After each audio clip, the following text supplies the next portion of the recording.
OK, Troy, Sam, let's talk Newcastle very quickly. We were talking about the Manchester City hero up front, Erling Haaland, but what about the new hero here at St James's? Nick Voltemade, 7 goals in all competitions since his summer move from Stuttgart. Have you been impressed by him, Troy?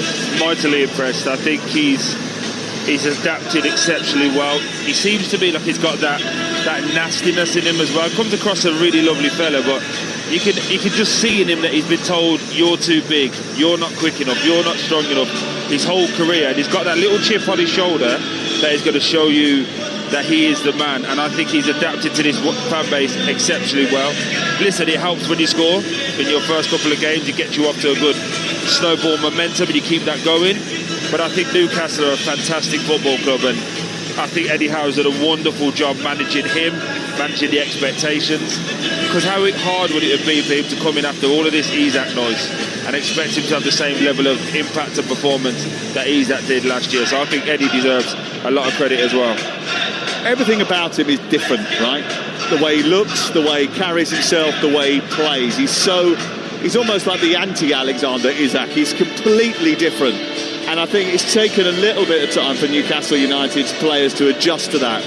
But he makes it easy with some of his brilliant touches. I mean, you know, you look at a player like that and you think there's no way physically he can have the manipulation of the ball that he does.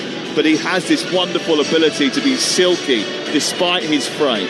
And that gives him an extra edge as well. And boy, does he know where the goal is. I mean, the finish on Saturday night at the Hill Dickinson was pure class. He's a bit like, I want to call him like a Tiger Woods.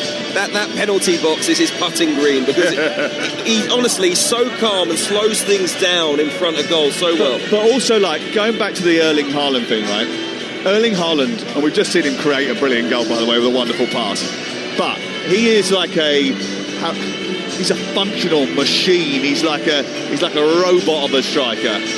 Nick Voltemade fits into the category of those cult striker. He's languid, he's long, his limbs go on forever, his shirt sort of hangs off him, and he strolls around the park, and then he comes up with a little bit of beauty, and it just looks a little, I don't know, more elegant. Is that fair?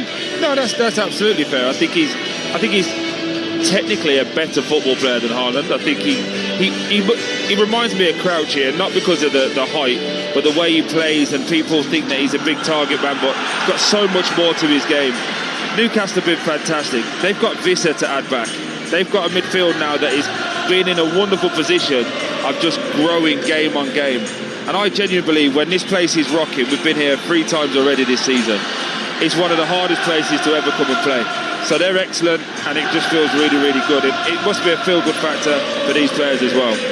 As the teams come out here in St James's Park, the atmosphere absolutely unbelievable. It's exactly what you would expect on a night like this. 2 big clubs going head-to-head. They've been brilliant at home. Troy, what do you expect to see, particularly in this first half?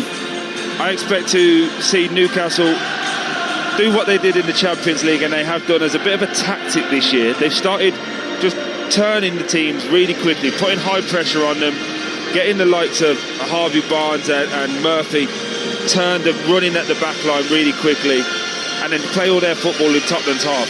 For me, Tottenham have to survive the first 20 minutes. They can't afford an early goal to Newcastle. They have to show a little bit of character as well in terms of how they play with the ball. This is going to be a tough night for this Spurs team, and Newcastle, by the way, from set pieces are fantastic. It has a feeling of a Champions League evening here inside St James's Park. I want to spare a thought for those Spurs fans that have made the long journey way up in the Gallagher end away to our left-hand side. They've been good on the road, Spurs, but surely some of those fans aren't feeling great about their chances here this evening. Certainly these home fans, these Magpies fans, feeling like Newcastle are going to take all 3 points. Remember, by the way, all 10 midweek Premier League games live and exclusive to the Talksport network. Currently it's Fulham 0, Manchester City 2 over on Talksport 2. Goalless between Bournemouth and Everton on the Talksport app. Download it right now. You can move seamlessly between all 3 games. Here, 2 big names who sit in mid-table. They're looking to climb into the top half of the Premier League tonight. Will Thomas Frank give the Spurs fans reasons to be cheerful, or will the Magpies send them packing. Live and exclusive Premier League action on Talksport as Newcastle United host Tottenham Hotspur at a raucous St James's Park in the company of former Watford captain Troy Deeney and Sam Matterface. Thank you, Hugh. Good evening, everybody. Welcome to St James's Park in Newcastle. You can hear the atmosphere. It's coming through your radio or your smart speaker or through your earbuds. Eddie Howe says he's looking for the sweet spot of consistency. Thomas Frank says he's looking to prevent things going sour. Newcastle United against Spurs kicks off our mouth-watering midweek of all 10 Premier League games. And what an appetiser this is. The tune have won 6 in a row here. Tottenham have conceded 9 goals in their last 2 on the road, and away from home is where they're supposed to be a little bit happier. 2 changes for Newcastle United, 4 changes for Tottenham Hotspur. I'll go through the 2 11s for you in just a second. Thomas Bramall is our referee. Newcastle United in black and white striped jerseys, black shorts and black socks, attacking the goal away to our left, Elise's end.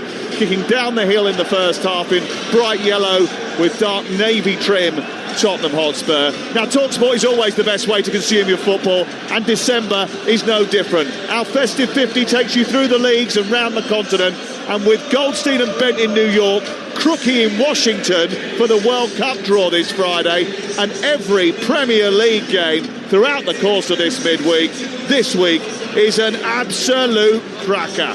But we start right here at St James's Park, where a win can take the tune into the top 10 and where defeat for Tottenham could mean Thomas Frank will need a tin hand. Live and exclusive to national radio, right here on Talksport at St James's Park. It's Newcastle United against Tottenham. There's been another goal down at Craven Cottage. Ian Abrahams. Fulham 0, Manchester City 3. This is the pick of the bunch. A curling effort left-footed from Phil Foden, 20 yards out after a corner hadn't properly been cleared. Live on Talksport 2, Fulham 0, Manchester City 3. And we're underway here under the lights at St James's Park. Pedro Porro guiding it back to his goalkeeper, Vicario, who's got the ball at his feet. He's not being booed as he strides out to the edge of the technical area and he kicks it long and high up towards the left-hand side. Newcastle United with Ramsdale in goal, Livramento, Chow, Byrne and Hall the back 4, Miley, Tonali and Joel Linton the midfield trio, with Murphy, Voltamada and Barnes up top. For Tottenham, Vicario the goalkeeper, Porro, Danzo, Romero and Udogie, Bergvall, Sarr and Bentancur, then Johnson, Kolomoani and Kudus as the front 3. The ball sprayed from the inside right channel, deep inside their own half by Jacob Murphy. He sends it long and out to the left towards Harvey Barnes, and it's away by Porro.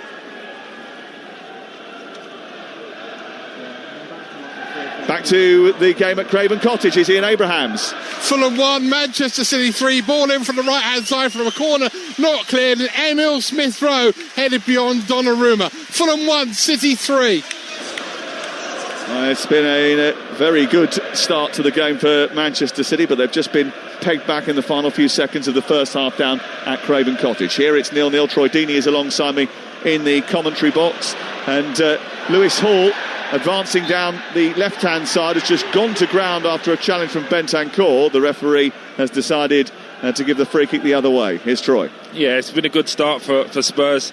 Been able to manage this first couple of minutes, just keeping the ball.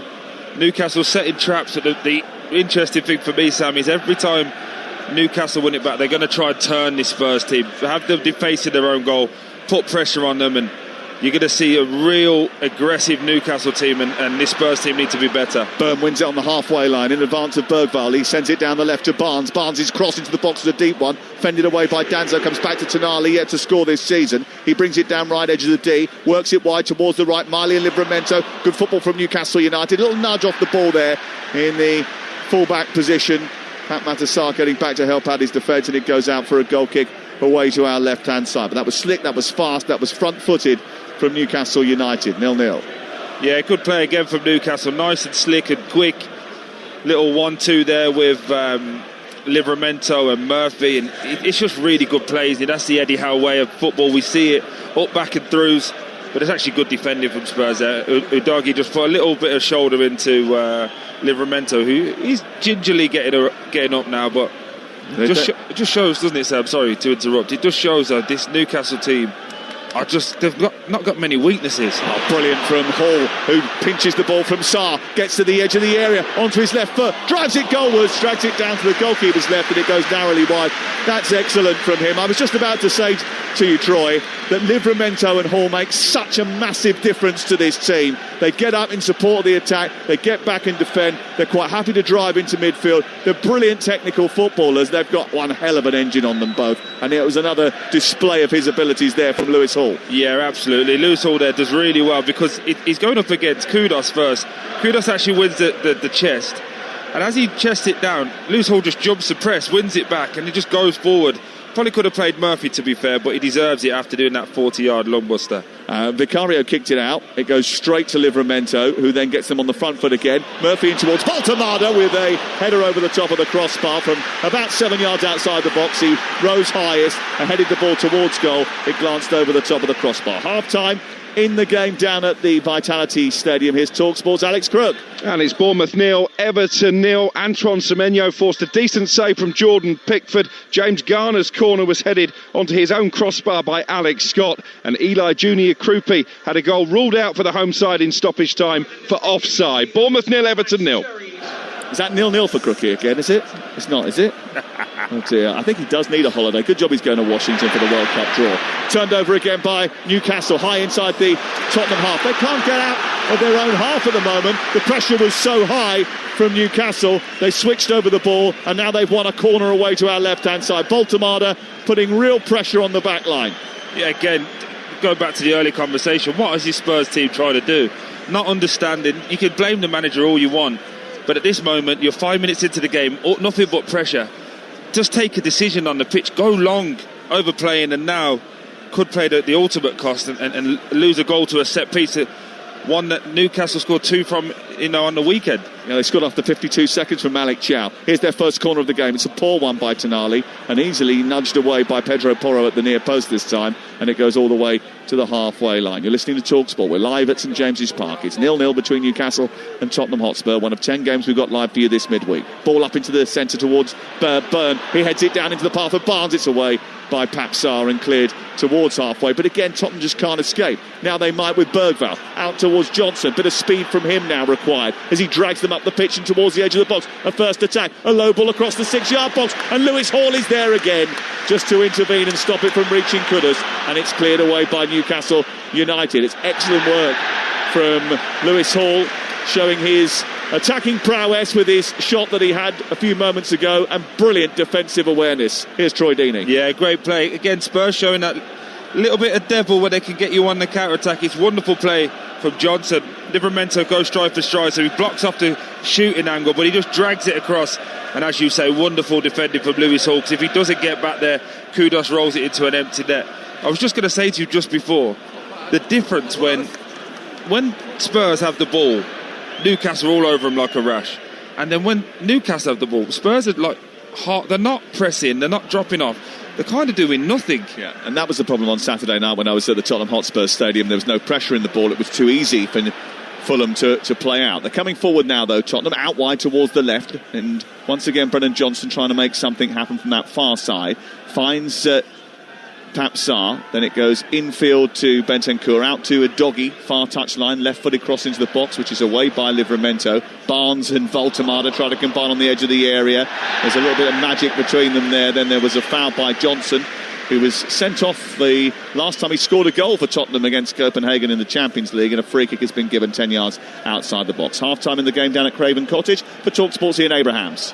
Fulham 1, Manchester City 3. Erling Haaland's moment of history on 17 minutes created by Doku had City in front. He set up the second for Reinders, and the third was bent in by Foden right on half-time, but still time for Wilson's cross to be headed in by Smith Rowe. Brilliant first half. Live on TalkSport 2 is Fulham 1, City 3. By the way, all the games are available via our app. If you download it, you can just pick the one you want and listen to it throughout the course of the evening. And tomorrow, when there's loads of games for you. And Thursday, we've got Manchester United against West Ham. Here's Murphy, far side the right, for Newcastle United. Just 2 yards in from the touchline. His cross is blocked by Johnson. It bounces into the path of Lewis Miley, starting his second successive Premier League game today after an impressive performance against Everton at the weekend.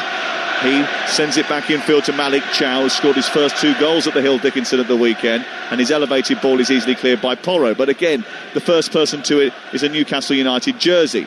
And then Barnes gets the better of Porro, who got himself in a bit of a tangle into Hall inside the area, got it caught under his feet. He still somehow got hold of it, and it's back towards the edge of the area from Voltemada. It's blocked by Danso, and then out to the far side, and Livramento slides it into the box, looking for Voltemada. Good feet again, a lovely little turn and a twist, and then he scoops the ball into the 6-yard box. He's handed away by Porro, and it's out for a corner over on the far side.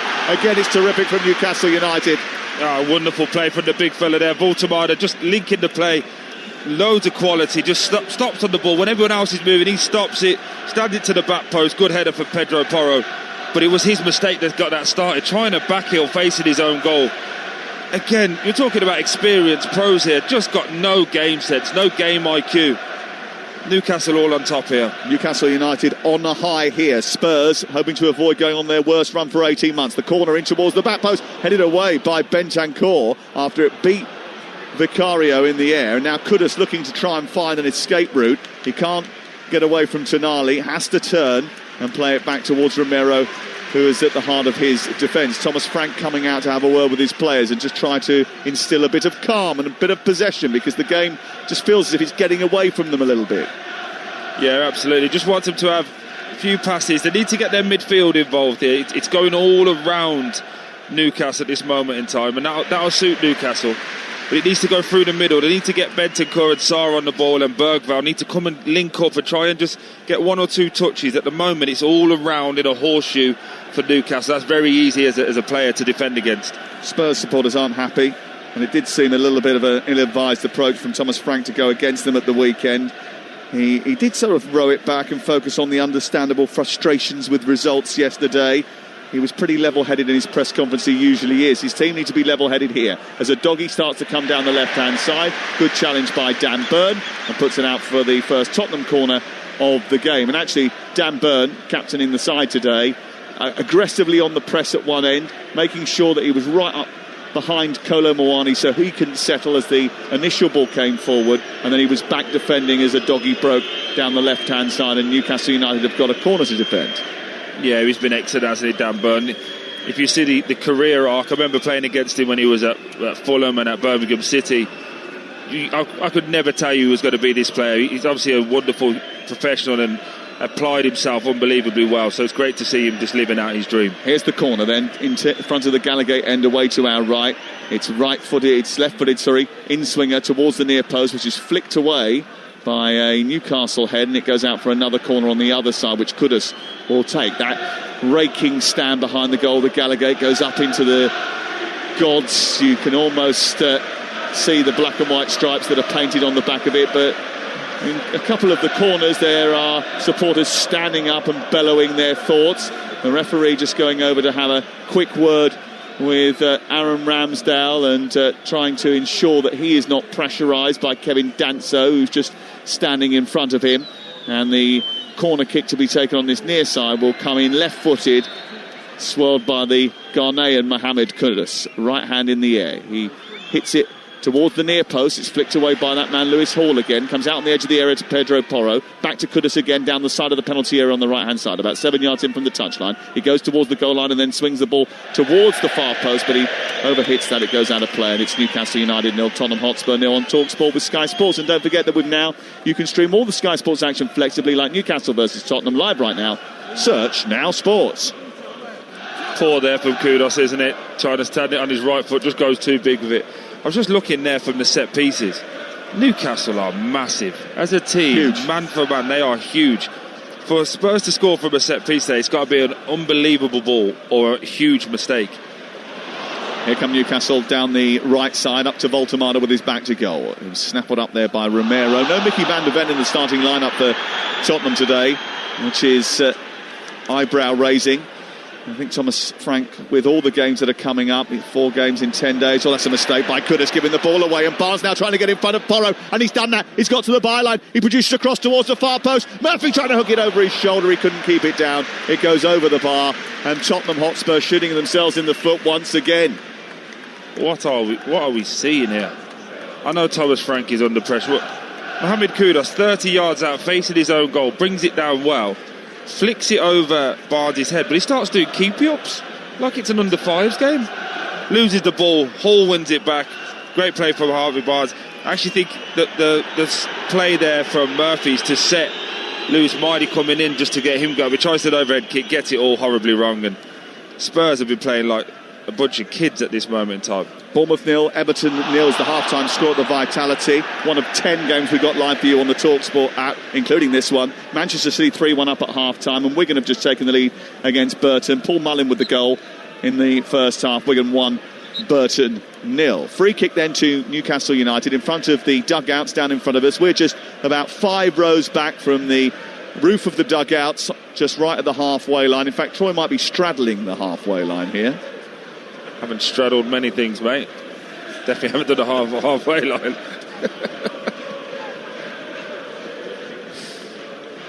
Tonali with the free kick. Fence?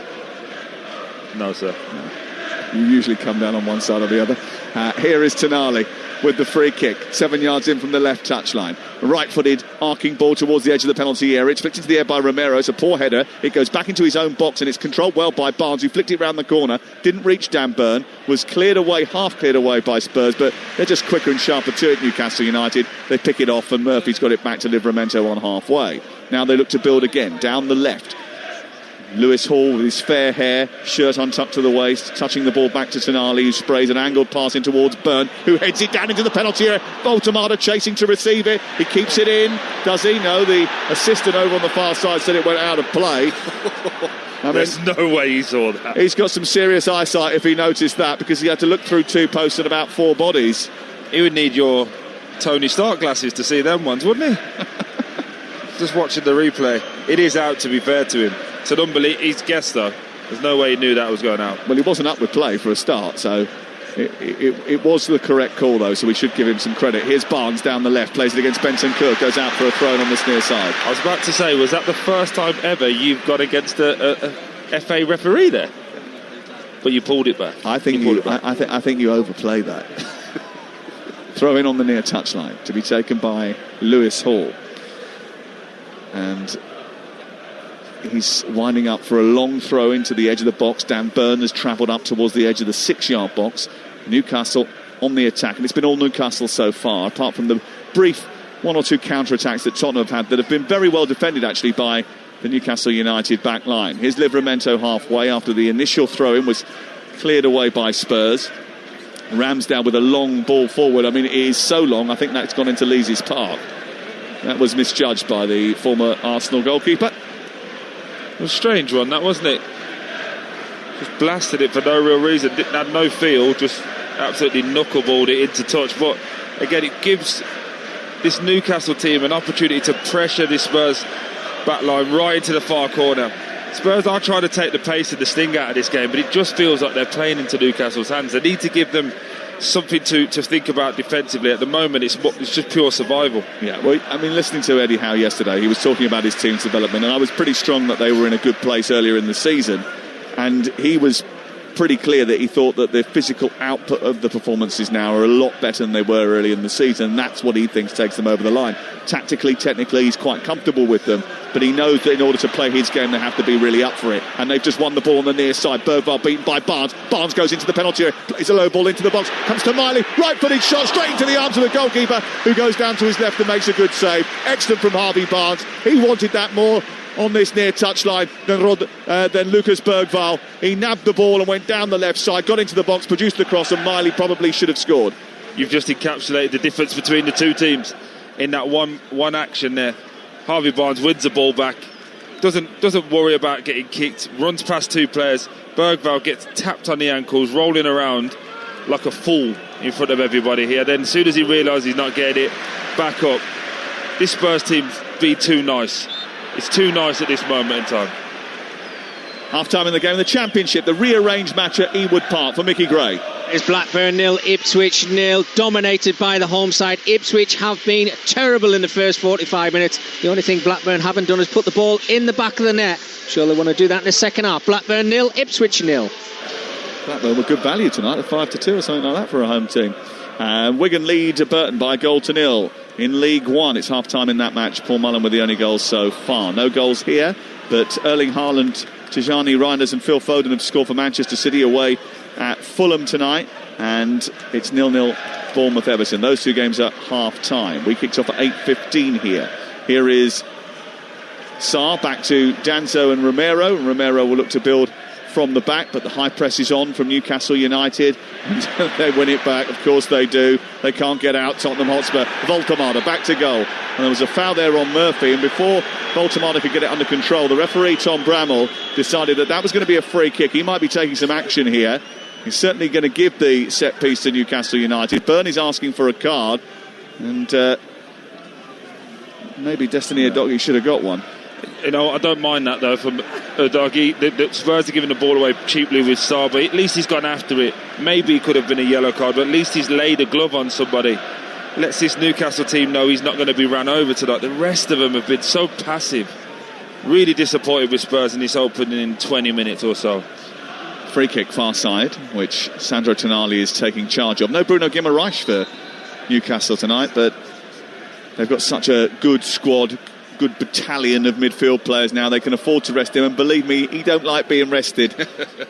Here is the free kick in by Tonali towards the near post. It's headed away by Kolo Muani, and it's out for a corner kick over on the far side. But you talk about that though, the bench for Newcastle, when you look through it, we was talking off air, defensively they can put Shaw on, attacking wise they can go Gordon or Elanga, midfield if they want to control the game, good Bruno Guimaraes, Jacob Ramsey in there, Joe Willett. They've just got a real depth now and a squad that you can call on no matter what happens within the game. You look at this Spurs bench and you question who's actually going to be ready for the fight. Palhinha maybe, and they've got a few injuries as well, Newcastle. Here's Lewis Hall's corner. It's just far too overhit, and Andreas Georgsson, who's the set piece coach of Tottenham Hotspur, comes out to the edge of the area to take charge of the coordination there. He clapped that. He enjoyed the fact that it was overhit. It was all part of his defensive plan, I think. Yeah. Where was football without these set piece coaches? Years of getting by, but now they're all making massive money learning how to head a ball. Fantastic. How Newcastle United would love to back up their first away win with a home win here. Eddie Howe saying it yesterday. He wanted to find that sweet spot of consistency, put their foot to the floor, because he knows a consistent run of results can really take them up the table, drive them up the table. That's what he wants to do. Tonali's won it in midfield. They've started the game really well, but they haven't got any reward for their performance so far. That was a little bit naughty from Pap Sarr. He just left a foot dangling at Tonali, and it's going to be a free kick just a couple of yards back from the centre circle, from the halfway line, in the middle of the centre circle, and it's still 0-0. Friday, by the way, Adrian Durham hosting the World Cup drive, 4 o'clock, with the draw for the 2026 World Cup taking place during the show. He's got Stuart Pearce with him, Alan Pardew with him, Charlie Mulgrew with him as well, and plenty more as England, Scotland and the rest of the nations find out their opponents. And then from 7 o'clock, Andy Goldstein and Darren Bent host the World Cup after party. A huge Friday coming up on Talksport. Here is Udogie over on the far side, travelling down the left touchline. Livramento just waited for him to run out of gas, then nicked it, turned it over, and it goes infield, and it's picked up by Tonali. Tonali runs laterally from the right side to the left, leaves it for Hall. He gives it back to Dan Burn, and we can go off to another goal at Craven Cottage. Crookie's got none, but Ian Abrahams now has 5. Fulham 1, Manchester City 4. Phil Foden has 2 on his own. Ball played from Doku. I think it was initially into Haaland, flicked on to Foden, and he did the rest in beating Bernd Leno. The Cottage is silent by the City fans. It's live on Talksport 2. Fulham 1, City 4. There's a couple of big challenges that have gone in here. Romero's going to get himself a yellow card, and there was a challenge on Harvey Barnes there that was just a little bit extra. Byrne played it up towards the halfway line. It went round the corner. Romero went on Joel Linton and got a yellow card. And then I think it was Pedro Porro coming from behind on Harvey Barnes. He could have got a yellow card as well, but it was only Romero that did. Yeah, trying to be a little bit more physical now. Just seen 3 or 4 of the coaching staff come running out and try and stamp a little bit of their mark on it. They want to change the way that Bergval's pressing. He's trying to sit on the holding midfield of Newcastle, which is Tonali, and then jump to the next one, where they want to kind of press with a 4-4-2. So they're asking him to put more pressure on the 2 centre halves to stop allowing the ball into Voltemade, as we've just seen there. Is that a tactic that's been changed late on? They're not going to get upset about that, are they? They're going to understand that? Well, they can't get to their Instagrams at the minute, so they'll be all right. Here's Joel Linton picking the ball up in midfield. He charges forward, runs into Bentancur, who knocks him over. That's going to be a free kick, 10 yards short of the edge of the D. The Tottenham players are complaining, but it's definitely a free kick to Newcastle United. Romero's come out to have a word with the referee, and he's going to have to be a little bit careful, the hothead. I don't think that sentence works well, mate. Be careful, the hothead. Well, he is the hothead, isn't he? Yeah, of course he is. But I think what they've realised now, what we were saying 10 minutes ago, is they need to put a bit of pressure on this Newcastle team. At the minute, it's wave after wave of Newcastle attack.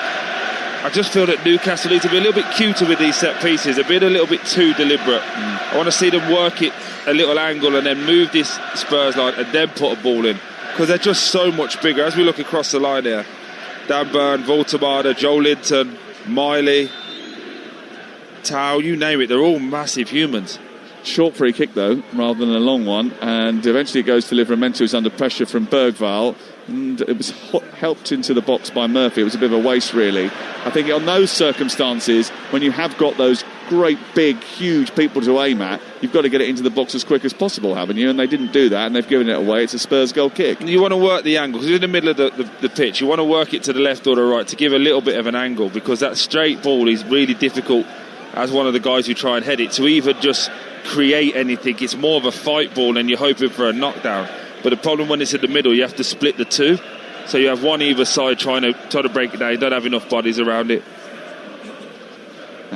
Newcastle United have won their last 6 home games in all competitions, and a run that includes a 2-0 League Cup 4th round win over Spurs back at the end of October. They've not won 7 successive home games in all competitions for over 15 years. That was back in the Championship days. I was just having a look at the statistics, because Spurs have been criticised for their attacking play recently, and yet to have a shot on target or create a big chance in the game so far. But that's been a bit of a sticking point as well, hasn't it? Their XG's been terribly low. I think you said it was the same as Wolverhampton Wanderers, who obviously haven't been great. She's a little bit higher than Wolverhampton Wanderers, but not much. And then when you start to look at this Spurs team, I think they've had 4 or 5 games this season where they've had one shot on target all game. Even when you think back to the North London derby, their first shot on target was Richarlison from 60 yards. So a little bit frustrating for how they're doing it and how they're trying to build up. I think when I look at a Thomas Frank team, I want the balls going wide and the ball going into the box, and at the moment it just seems a little bit in between. They don't know whether to cross it, they don't know whether to shoot. It just feels a little bit forced. Well, they don't have a licence to thrill, but they keep coming up with an XG statistic which is 0.07. Here is Barnes down the left-hand side, played in by Hall on the edge of the area. He's got Voltemade waiting for the cross. He declines to do so because he didn't have the angle to get it. He might now. His left-footed ball is blocked by Romero. Comes out to Tonali, edge of the D. He sends it wide to the right, and Livramento clips it back towards the far post, looking for Joel Linton, who always scores against Spurs, trying to get in front of Porro. That was good defending by Pedro Porro, and the ball goes out of play and away for a goal kick. Yeah, it's a wonderful ball from Lewis Hall again, just down the side of Pedro Porro, bending in towards goal. I thought Ashley Barnes should have just hit that first time, got it across the box for Voltemade. He chose to not do that. They work it down the opposite side there, out to Livramento, puts a lovely ball in. And as you say, Pedro Porro defending the back post was exceptional there with Joe Linton. Newcastle United 0, Tottenham Hotspur 0. The latest odds are available at Ladbrokes, where right now you can back Newcastle to win at 6-5 on. The Tottenham Hotspur victory is 10-3. It's a little over 3-1. And you can back the draw at 23-10. That's all thanks to Ladbrokes 18+. BeGambleAware.org. This is Talksport. Sam Matterface and Troy Deeney live at St James's Park. One of 10 games we've got for you over Tuesday, Wednesday and Thursday. Tomorrow night I'll be at Arsenal for their game against Brentford. That kicks off at 7:30. The rest of the games are on the Talksport app. And then Thursday night it's Manchester United against West Ham on Talksport as well. We've got every single game of this midweek round. It doesn't stop there, because at the weekend Villa take on Arsenal 12:30 on Saturday. That's going to be a corker too. Set piece FC tomorrow, isn't it? Brentford Arsenal. Who can throw it the longest and who can do the most corners? Love it. Well, we're looking forward to that. That's going to be a cracking little game. We'll do that tomorrow, 7:30 on Talksport. Here is Hall in the left full-back position. Lovely little turn, get away from Kudus. Moves up towards the halfway line, then stops, chops, and comes back in field. Keeps possession really well. He's been brilliant since he's come back from injury, and they've been waxing lyrical about him, and you can see why. Here is Malik Chow, taking it on and moving it down the right side into the path of Livramento. Remember at the beginning of the season, Livramento and Hall both weren't available to Eddie Howe because of injury. They had to sort of play Trippier, who's picked up a hamstring injury now, and Dan Burn out of position in order to cover those areas of the pitch. But now they're back, they look like a different team. Here's Murphy picking it up right side, 3 yards in from the touchline, turns it back into Burn inside the centre circle. He moves on into the area, out to the left he goes, onto Barnes. Barnes now onto Joel Linton. Bentancur goes with him, but he goes down to the side of the box and goes to go beyond him. It's touched behind by Bentancur and will go up to Craven Cottage, where there's another goal for Talksport. Ian Abrahams. Fulham 1, Manchester City 5. Jeremy Doku in on the party now. Fulham criminally giving the ball away just outside their own penalty area. Doku onto his right foot, does cannon off Sander Berger and go in beyond Bernd Leno. Live on Talksport 2, Fulham 1, City 5. I think it might be game over. You might be right there. 4 minutes away from full time at St Mary's as well. England leading Ghana in the Women's International, the homecoming friendlies. We'll get to Charlotte very shortly. Here is the corner by Marley. It's a deep one to the far post. Malik Chow almost got taken out by Bentancur after the ball had gone there. Managed to regain his footing quite well. It goes out of play after a clearance from the Uruguayan, and it's out for a throw-in. I think he just done Bentancur a favour there, because if he goes down, I think that would be a foul. He just runs into him aimlessly, and again, it just feels like there's more to come from this Newcastle team. I do really worry about this Spurs team if a goal was to go in. Do you know what? I think you're right on that challenge, because if he had just gone over and fallen to the floor, crashed to the floor there, Malik Chow, they would have had to have given a penalty. 100%. I think he's trying to get out to him quick and has kind of lost the flight of the ball and just ended up running straight into him. Chow out to the far side, into Livramento, a yard in from the touchline, halfway inside Spurs territory, a little drag back and roll down the touchline by Murphy to find Miley. And it's pushed out by Sarr, and it's away for a throw-in to Newcastle United, over on the far side, which Tino Livramento is going to take. Spurs having to defend once again.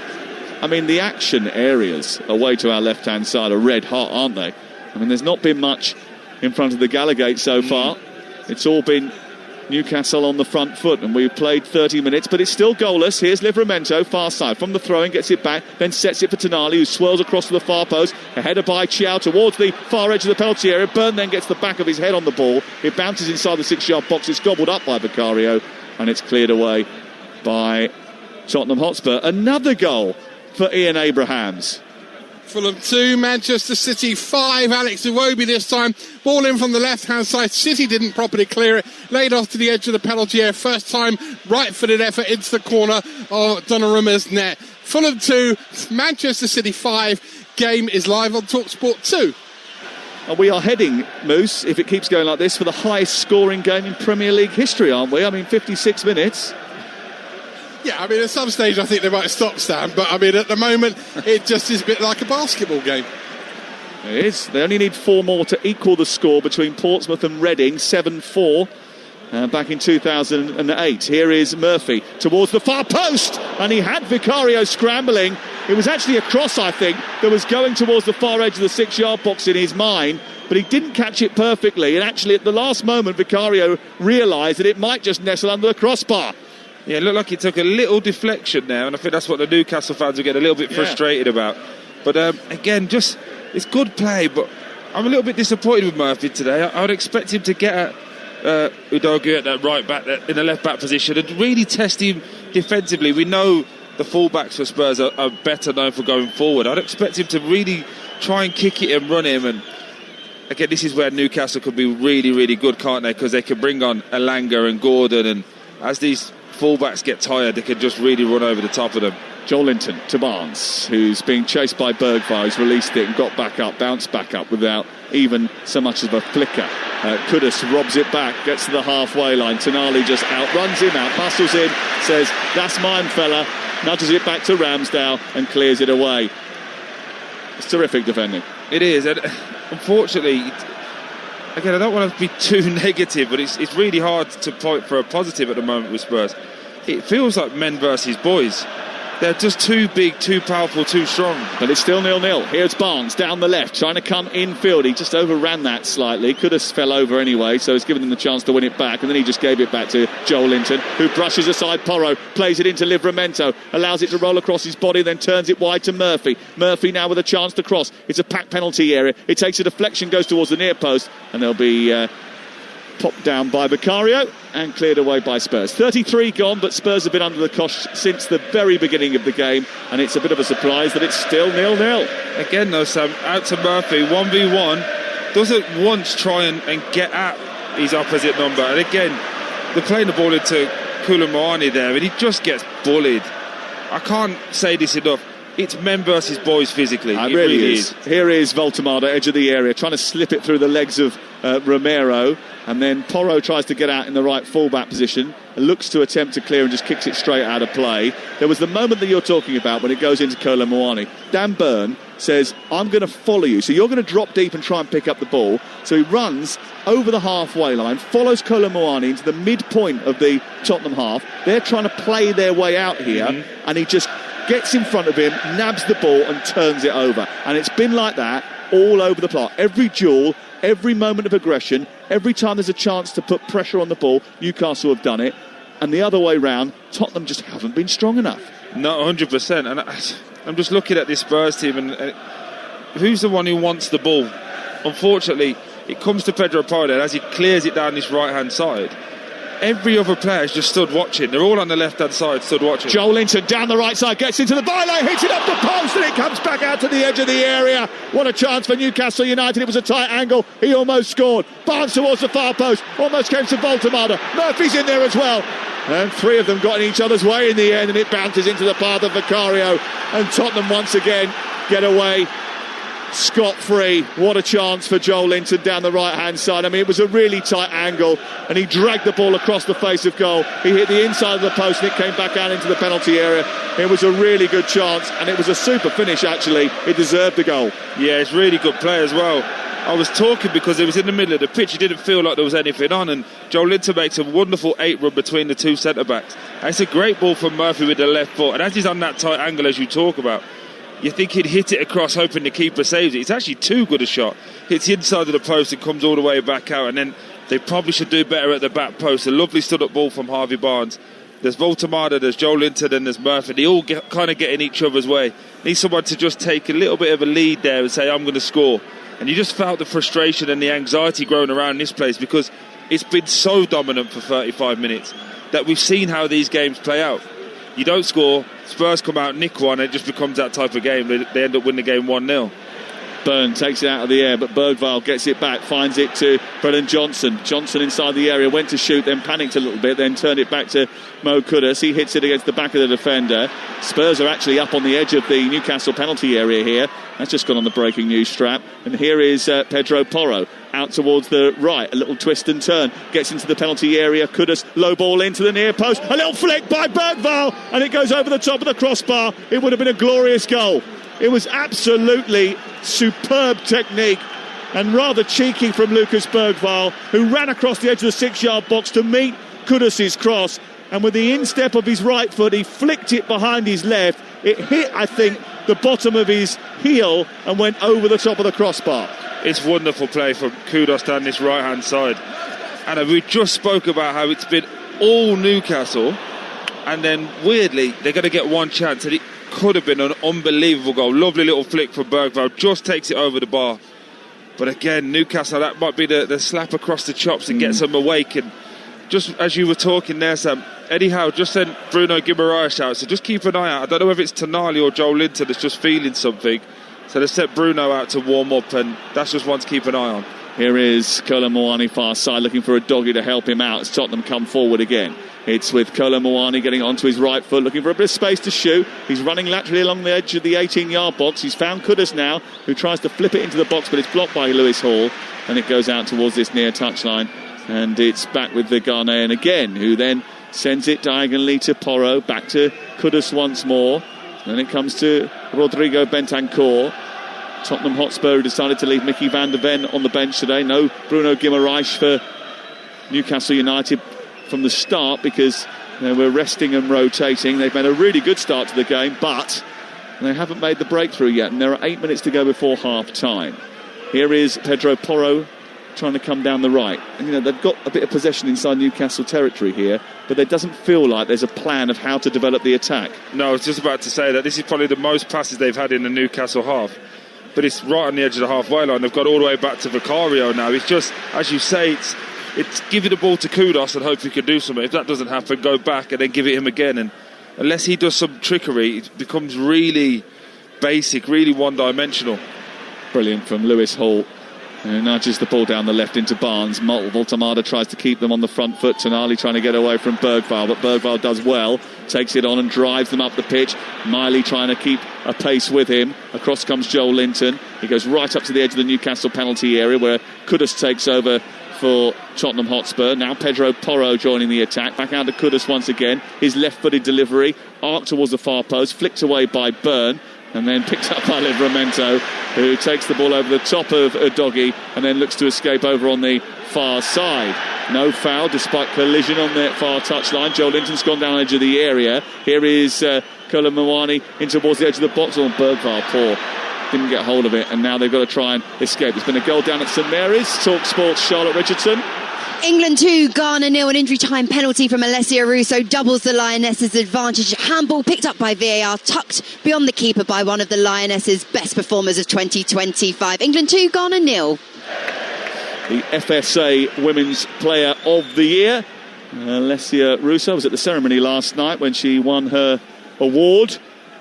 Declan Rice was the Men's Player of the Year yesterday, a double for Arsenal.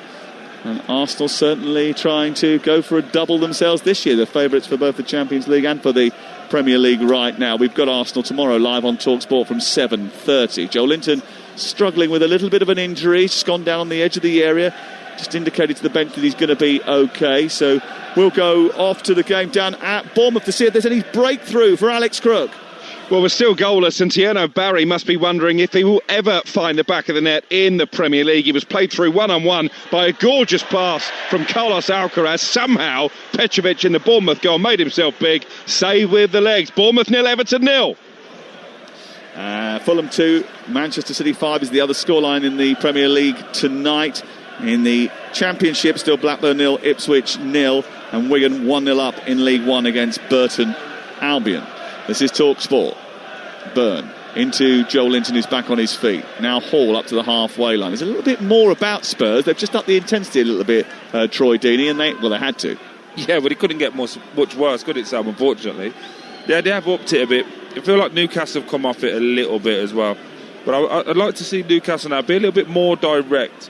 They're trying to be a little bit too predictable down his left-hand side with Hall and Barnes. Maybe just get Murphy running in behind and try and stretch his team out and see what they can do. Newcastle 0, Tottenham Hotspur 0. It's Talksport with Enterprise Rent-A-Car. Whatever it is, they're here for it. Bright floodlights here at St James's Park illuminating a beautiful playing surface, the one that slopes from left to right downhill in the second half, where Newcastle will be shooting towards the Gallagate end. Over on the far touchline, the wiry young figure of Lewis Miley, who has filled out a little bit. His brushed off the ball. He's bushed off it? Yeah, that's an Australian saying. I've been watching the Ashes. Here is Joel Linton nudging it forward. It's cleared away. Full time for Charlotte Richardson with the Lionesses. England 2, Ghana 0. The homecoming series of friendly wraps up a historic 2025 with victory. The European champions turn their attention to next year's World Cup qualifiers, using tonight to try out young emerging talents like Lucia Kendall, whose first half tap-in, and Alessia Russo's injury time penalty, the difference against stubborn, organised opposition. Full-time, England 2, Ghana 0. Little flick infield by Bergvall as Tottenham come on the attack, but it's away by Dan Byrne. Sarr keeps it alive, out to Pedro Porro, goes straight out of play, and it's away for a throw in the left full-back position to Newcastle United. Thomas Frank was full of praise for Eddie Howe yesterday and for Newcastle United and their team, but he said they're very, very good, but they are not unbeatable.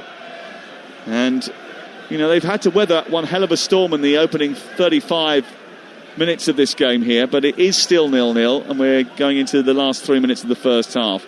Thomas Frank be slightly more happy with what's happened in the last 5 minutes? Yeah, absolutely. He'll be the happier of the two. If it stays at 0-0, he'll be happier of the two managers as well. Eddie Howe will be really disappointed. We talk about how dominant they've been. They've only had one shot on target of their 7, so you would expect them to be able to do a bit more. Again, I go back to the benches and I look at the Newcastle bench, and to me it just feels like there's more that can change. They can bring on a Guimaraes who can give you that little spark in midfield and make this team click and be a bit more emotionally engaged. You can bring on Gordon, you can bring on Elanga, and it just feels like Newcastle got a bit more, but Spurs will be really happy with how it is.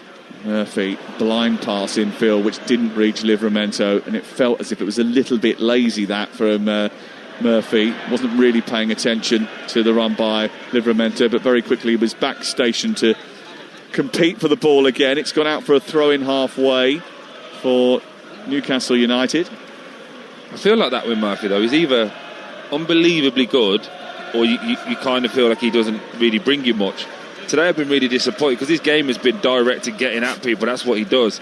He's had 4 or 5 opportunities and he's turned them down every single time. So I wouldn't be surprised if Elanga came on very, very early in the second half. I wouldn't be surprised if there was a couple of Newcastle substitutions at half-time. Not necessarily because the performance hasn't been perfect, but because they've been good enough to get to in and around the area, but not made enough of it. 100%. And I just think they are controlling the game, and it's feeling nice. But the way that Eddie Howe always coaches and what he tries to do is be really progressive, but as they get to the final third, be ruthless, and it feels a bit hopeful at the moment for Newcastle. Brilliant from Joel Linton into Lewis Miley, edge of the penalty area, right side, sets it back for Barnes, who gets it onto his left foot, takes a deflection, and it goes wide of the goal and out for a corner kick. And Barnes complaining to the referee, Thomas Bramall, who says there was an offside flag in the build-up to that, so it's not going to... it was actually, do you know what? I think it's offside against Voltemada, who was standing in the eye line of the goalkeeper, and to the right of the player who attempted to clear it, who deflected, was it Romero? It deflected off of and goes out for a corner.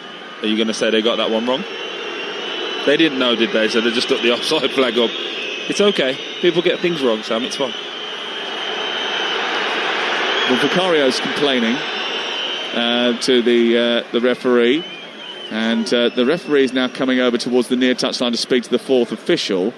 I'm not sure what happened over on the far side, but there's going to be a discussion here between it's the stadium manager who's being spoken to about something that has been said or thrown from behind the goal. There's something that's happened behind the goal and said to Vicario. Vicario has complained about it to the referee. He's now not standing inside the penalty area.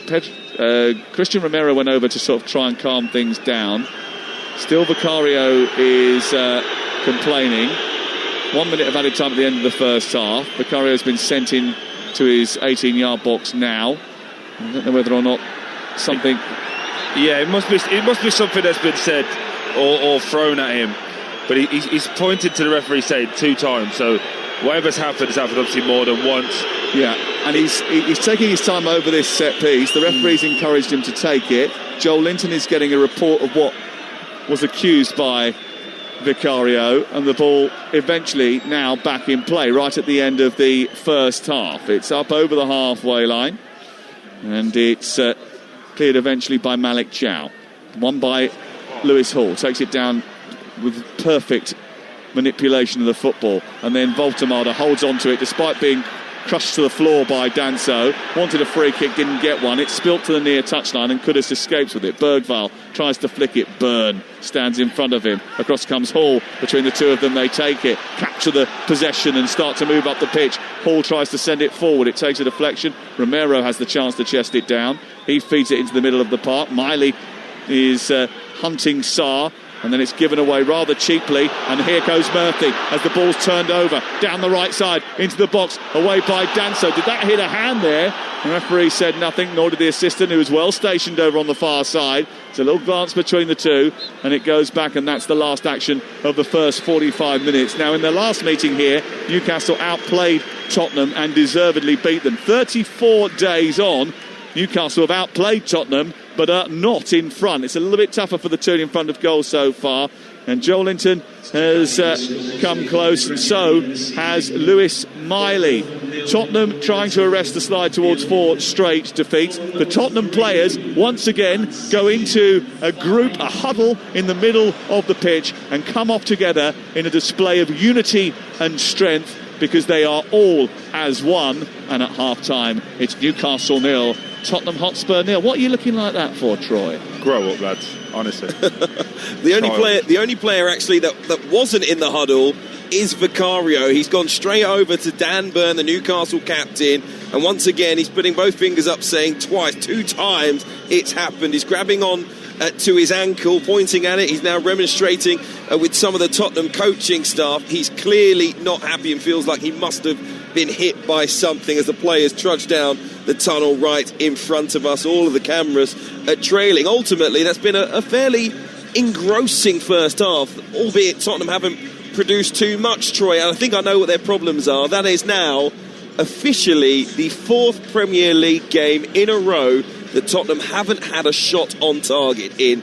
They didn't really carry any threat whatsoever. I guess the big positive is they've managed to essentially weather the storm and make it to half-time still goalless. Yeah, I think they probably had the best chance of the game, that Bergvall flick that went over. But again, got to go back to it, Hugh. What's all that about, mate? Going together to walk off at half-time. Honestly, grow up, man. Listen, they're going through a tough time at the moment. And that's going to fix it. They want to show that they're together. They want to show their fans that we're all one. Do me a favour. They're away from home. They've had a good record away from home. They did it against Fulham, albeit that ended in defeat at home. You know, maybe it could help mentally in the long term. I don't know. Do me a favour, mate. Sorry. I've tried my best. No, I've tried my best. It's embarrassing because it's like, oh, we want to show that we're together. Do you know how you show you're together? By being together. That's it. Anyway, I stop moaning now. But it's been a good game of football. Again, tactically, it feels that it could be Newcastle's way, and Newcastle will go try and be a bit stronger. And Spurs are going to survive and try and hit on the counter-attack with the players that they bring on. We'll get more of your thoughts in a moment, Troy. We're going to go back to Craven Cottage. There's been another goal for Ian Abrahams.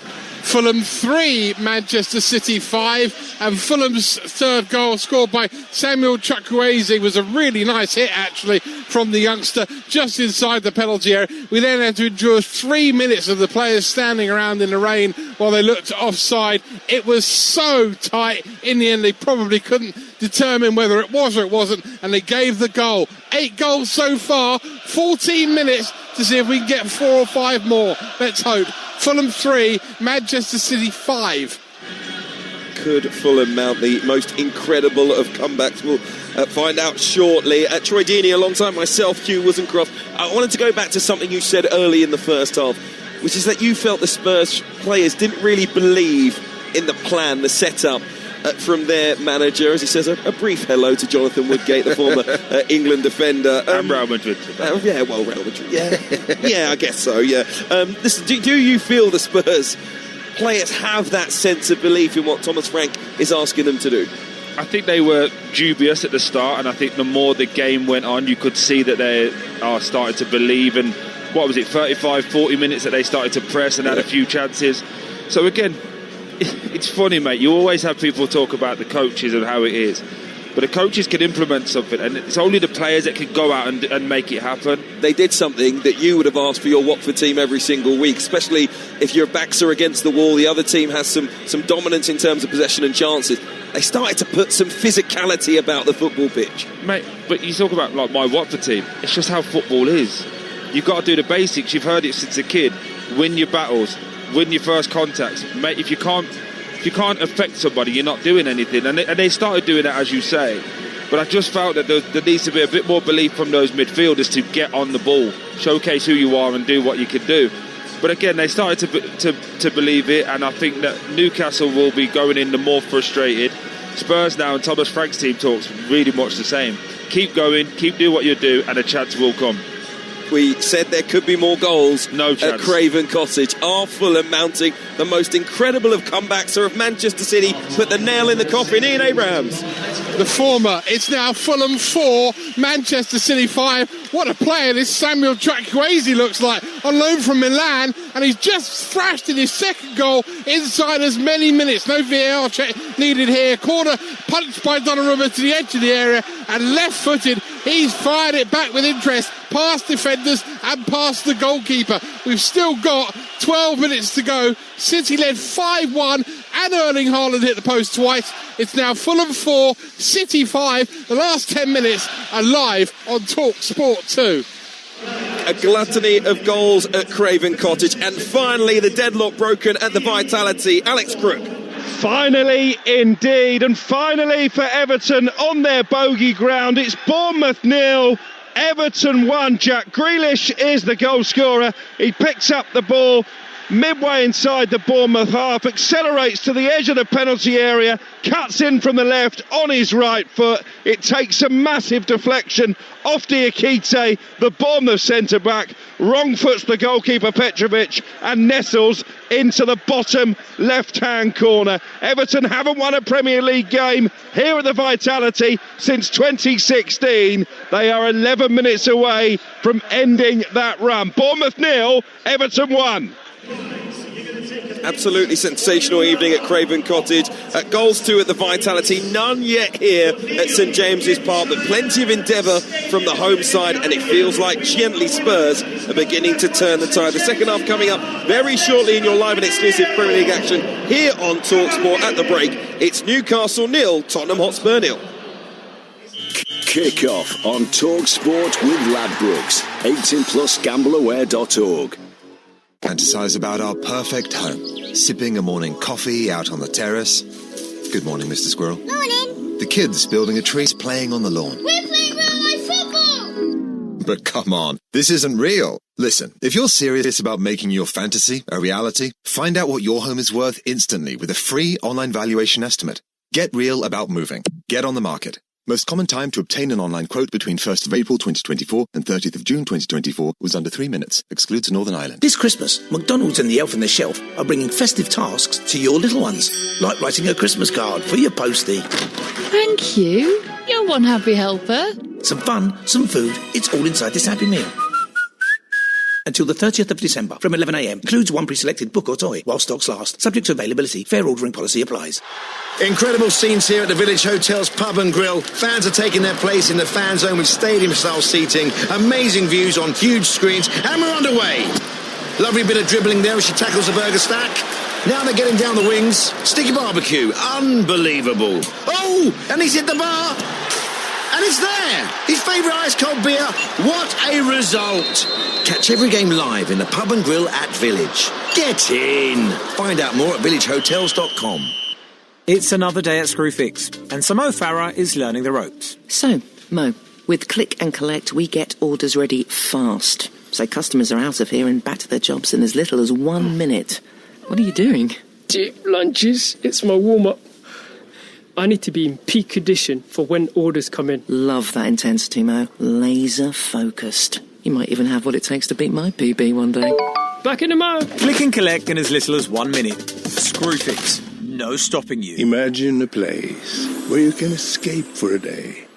Get immersed in a world of rooms, inspiration and expertise. Where you can laze in luxury accommodation. And kids can feast from 95 pence. Tickets are free to everyone and include all the attractions. You've just imagined a day out at IKEA. IKEA, the wonderful everyday. Games are stacking up as we ho-ho head towards Christmas. So give yourself a present with the Sun's free pull-out goals. With expert opinion and tactical analysis, you get it all with goals. And with unrivaled news from the Premier League to League Two, it has to be goals. Stay up to date on all the latest football action. Get your free copy of Goals every Saturday, Sunday and Monday, only in the Sun. He's having a blinder. He's clipped the post. He's looking formidable. Then... substitution. His game might be over, but yours isn't. With Betfair's Safe Sub, your bet simply rolls onto the player coming on.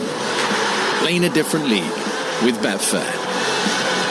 Valid on selected leagues and markets only. Applies to singles, multiples and bet builder bets on qualified player outcome selections. Does not apply to odds boosts. T's and C's and exclusions apply. 18+. Gambleaware.org. Kick off live on Talksport with Sky Sports. Stream over 50 live Premier League games flexibly with Now. Like Newcastle versus Spurs live today. Search Now Sports. 18+. Stream via internet. Terms apply. Wintry Wednesday night Premier League football on the Talksport network from 7:30. Arsenal versus Brentford On Talksport. From 8:15, Liverpool versus Sunderland on Talksport 2 as Leeds clash with Chelsea on the Talksport app. Wily Wednesday night football, part of the 50-50 on the Talksport network. You're listening to Kickoff Live on Talksport with Ladbrokes. It's 18+. Gambleaware.org. It's not just the football we're across, by the way. The Ashes second test gets underway Thursday morning. Talksport has all the reaction for you. You can subscribe to our cricket YouTube channel and get across our following on podcast feed.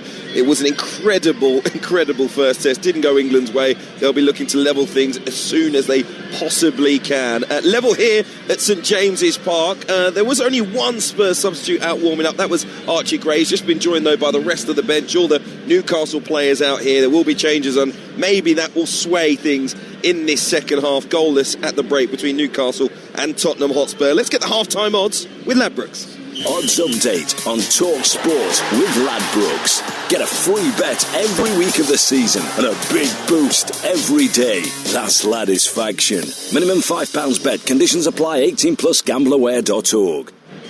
It was a fairly dominant first half display by Newcastle, who were almost sucker punched by Lucas Bergvall. But if you want the home side to win, Newcastle, they're at 21-20. The draw 8-5. Spurs to win is 18-5, and for Nick Voltemada to be the first goal scorer, that was 4-1. It's now been boosted to 9-2. That was the latest odds with Ladbrokes. It's 18+. Gambleaware.org.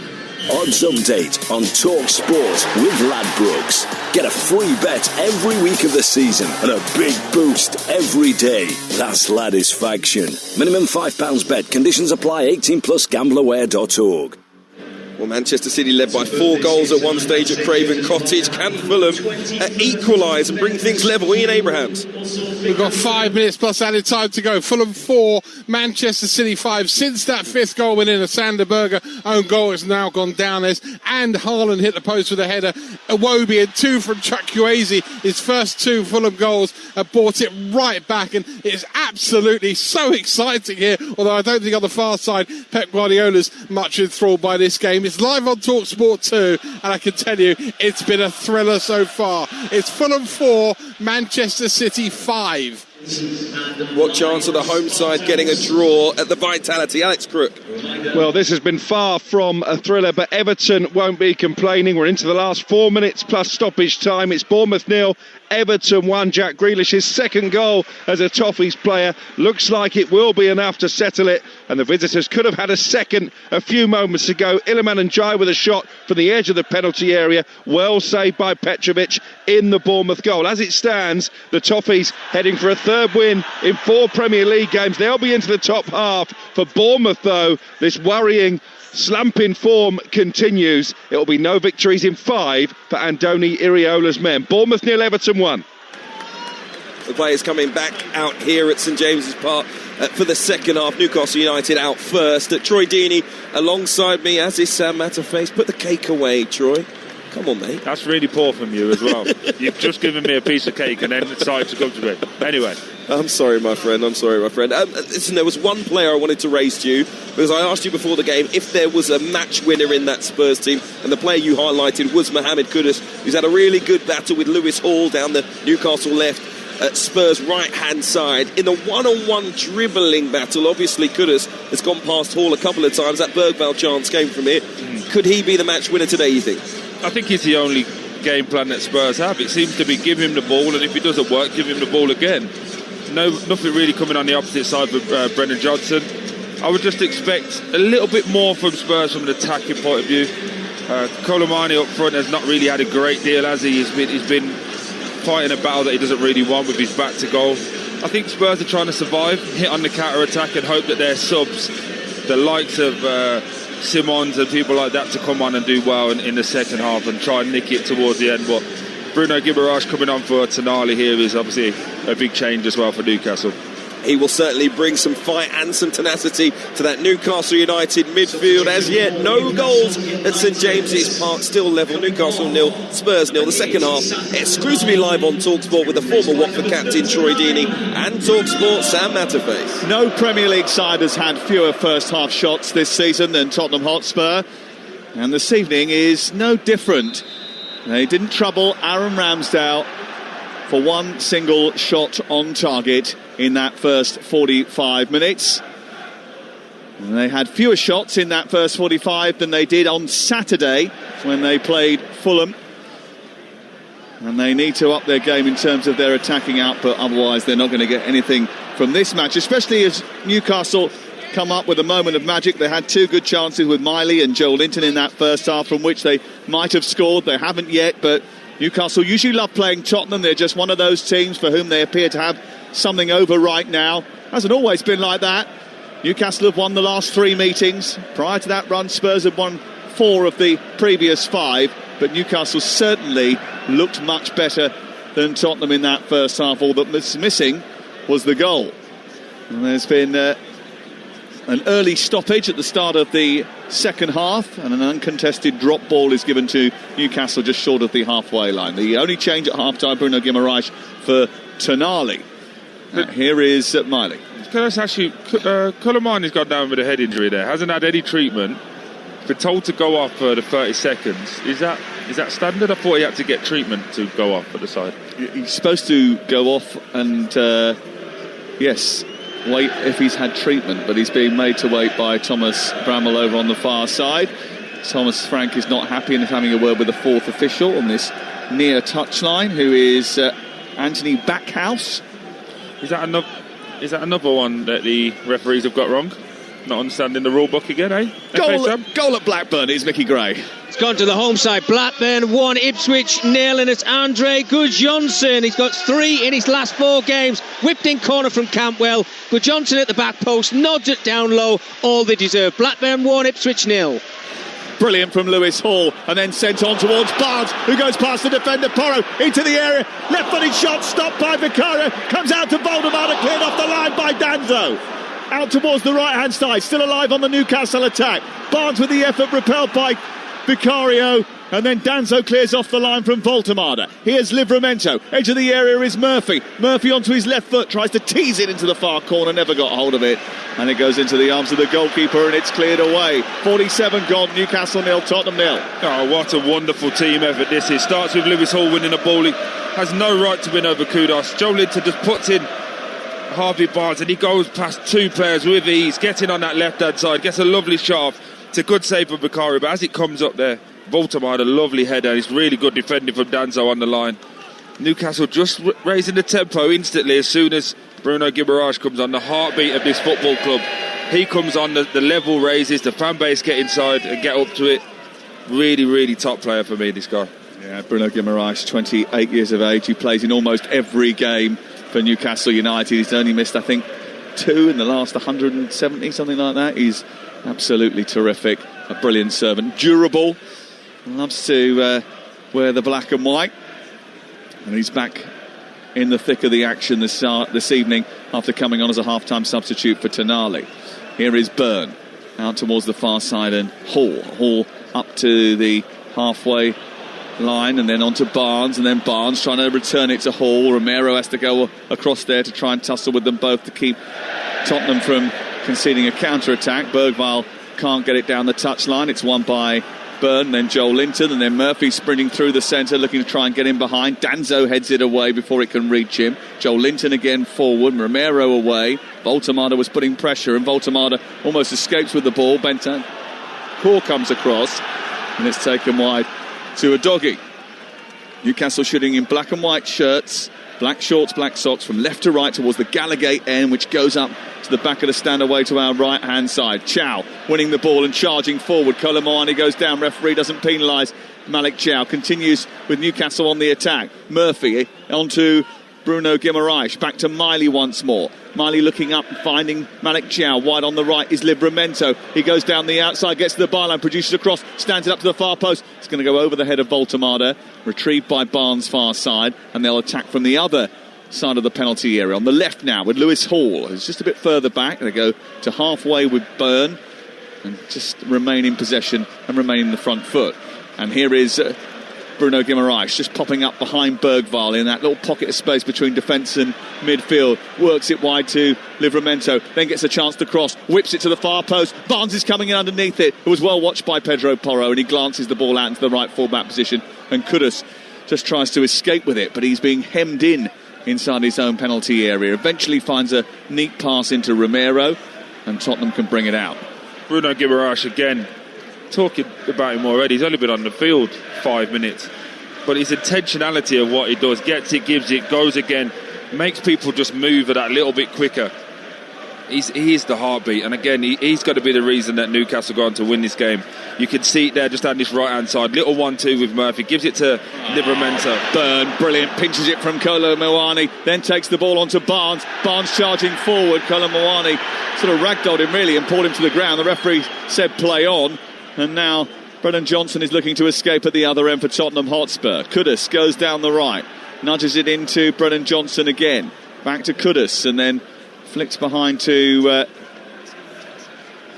Pedro Porro. And Tottenham Hotspur, who actually have got not a bad record away from home, one of the better ones away from home. Certainly their away form is 10 times better than their home form has been recently. But their run recently has left them 2 points worse off than they were at this stage last season in the Premier League. In fact, it's the lowest total after 13 games of a Premier League season that they've managed since the year Pochettino was sacked and replaced by Mourinho 6 years ago. Here is Voltemade in from Murphy, edge of the area. Romero comes across and just sort of throws himself in front of the ball. It's half cleared by Tottenham, and we can go off to Alex Crook for full time. And it's finished. Bournemouth 0, Everton 1. We've got the World Cup draw live on Talksport on Friday. Jack Grealish with a timely reminder for Thomas Tuchel. He got the winner 11 minutes from time, cutting in from the left, unleashing a right foot shot that was deflected into the bottom corner. Everton move up into the top half. Bournemouth, well, they're dropping like a stone. Bournemouth 0, Everton 1. Jack Grealish, who was having a conversation with Thomas Tuchel last Monday night when I was in the tunnel at Old Trafford. He was also talking quite a lot to Jimmy Garner as well. Oh, yeah? Probably just asking what their holiday plans are. He was holding court with quite a few of the England players, in fairness. Mason Mount got a little chat as well, and Jordan Pickford, obviously. He was, was having a good old time in that Old Trafford tunnel. Newcastle United have had most of the football, most of the chances in the game here. They have a free kick now, which has been given against Pat Matassar after a challenge on Bruno Guimaraes. Interestingly as well, Thomas Frank, just while you was we cut to Crookie there, ball coming into Brendan Johnson. He just flicked one round the corner and he absolutely lost it with him. Told him just to look after the ball. Miley with the free kick. It's deep towards the far post, headed away by Danzo, back in by Lewis Hall, won by Joel Linton, pinched by Bentancur. Bruno Guimaraes manages to win it back despite the attentions of a doggy, and now Hall's got it midpoint of the Spurs half. A lovely flighted ball out towards Murphy, a low ball into the near post. Again, it wasn't the best of crosses from Murphy, and that was the disappointing arc of Murphy, because he can be so brilliant with his assists and his crosses into the penalty area, and he's running down that right-hand side, but he hasn't really produced the end product so far tonight. Maybe he will now. With a cross into the box, a good one towards Voltemade. Oh, it missed him. Comes through the Hall, back towards the near post, takes a deflection, goes behind. It's out for a corner. Much better for Murphy. Gets it on that right side, realises up against Brendan Johnson, goes on the outside of him and stands a delicious ball up to the back post. Voltemade just took himself underneath it, but it's a wonderful hit back from Lewis Hall, and it's just good defending from Pedro Porro. But Newcastle cranking the temperature up a little bit here. They're loading the back post here with Byrne and with Chow and with Voltemade from this corner kick to be taken over on the far side. It's whipped in towards the near post, and they're attacking it, and Danzo is there, comes back to Murphy, help goalwards, comes off Bergvall, goes out for another corner. Bruno Guimaraes' delivery certainly caused chaos inside the penalty area there. Yes, a lovely ball. He'll start the back post, but I'm just watching Jason, and just in front of us there, the assistant coach, just telling everyone to go in underneath Vicario, but also for Murphy to follow up. And as that breaks out, it comes to Murphy. Lovely ball back in. Probably should do better with his shot, to be fair. Here is the corner, the second in quick succession. It's sent in towards the crossbar, right underneath it. Vicario has to tuck it over the top and out for another corner. He went for the Olympico there, Bruno Guimaraes, and nearly pulled it off. It's a great ball into a great area. Again, Vicario, for me, gets into a fight with Harvey Barnes for no real reason, which forced him to tip it over the bar.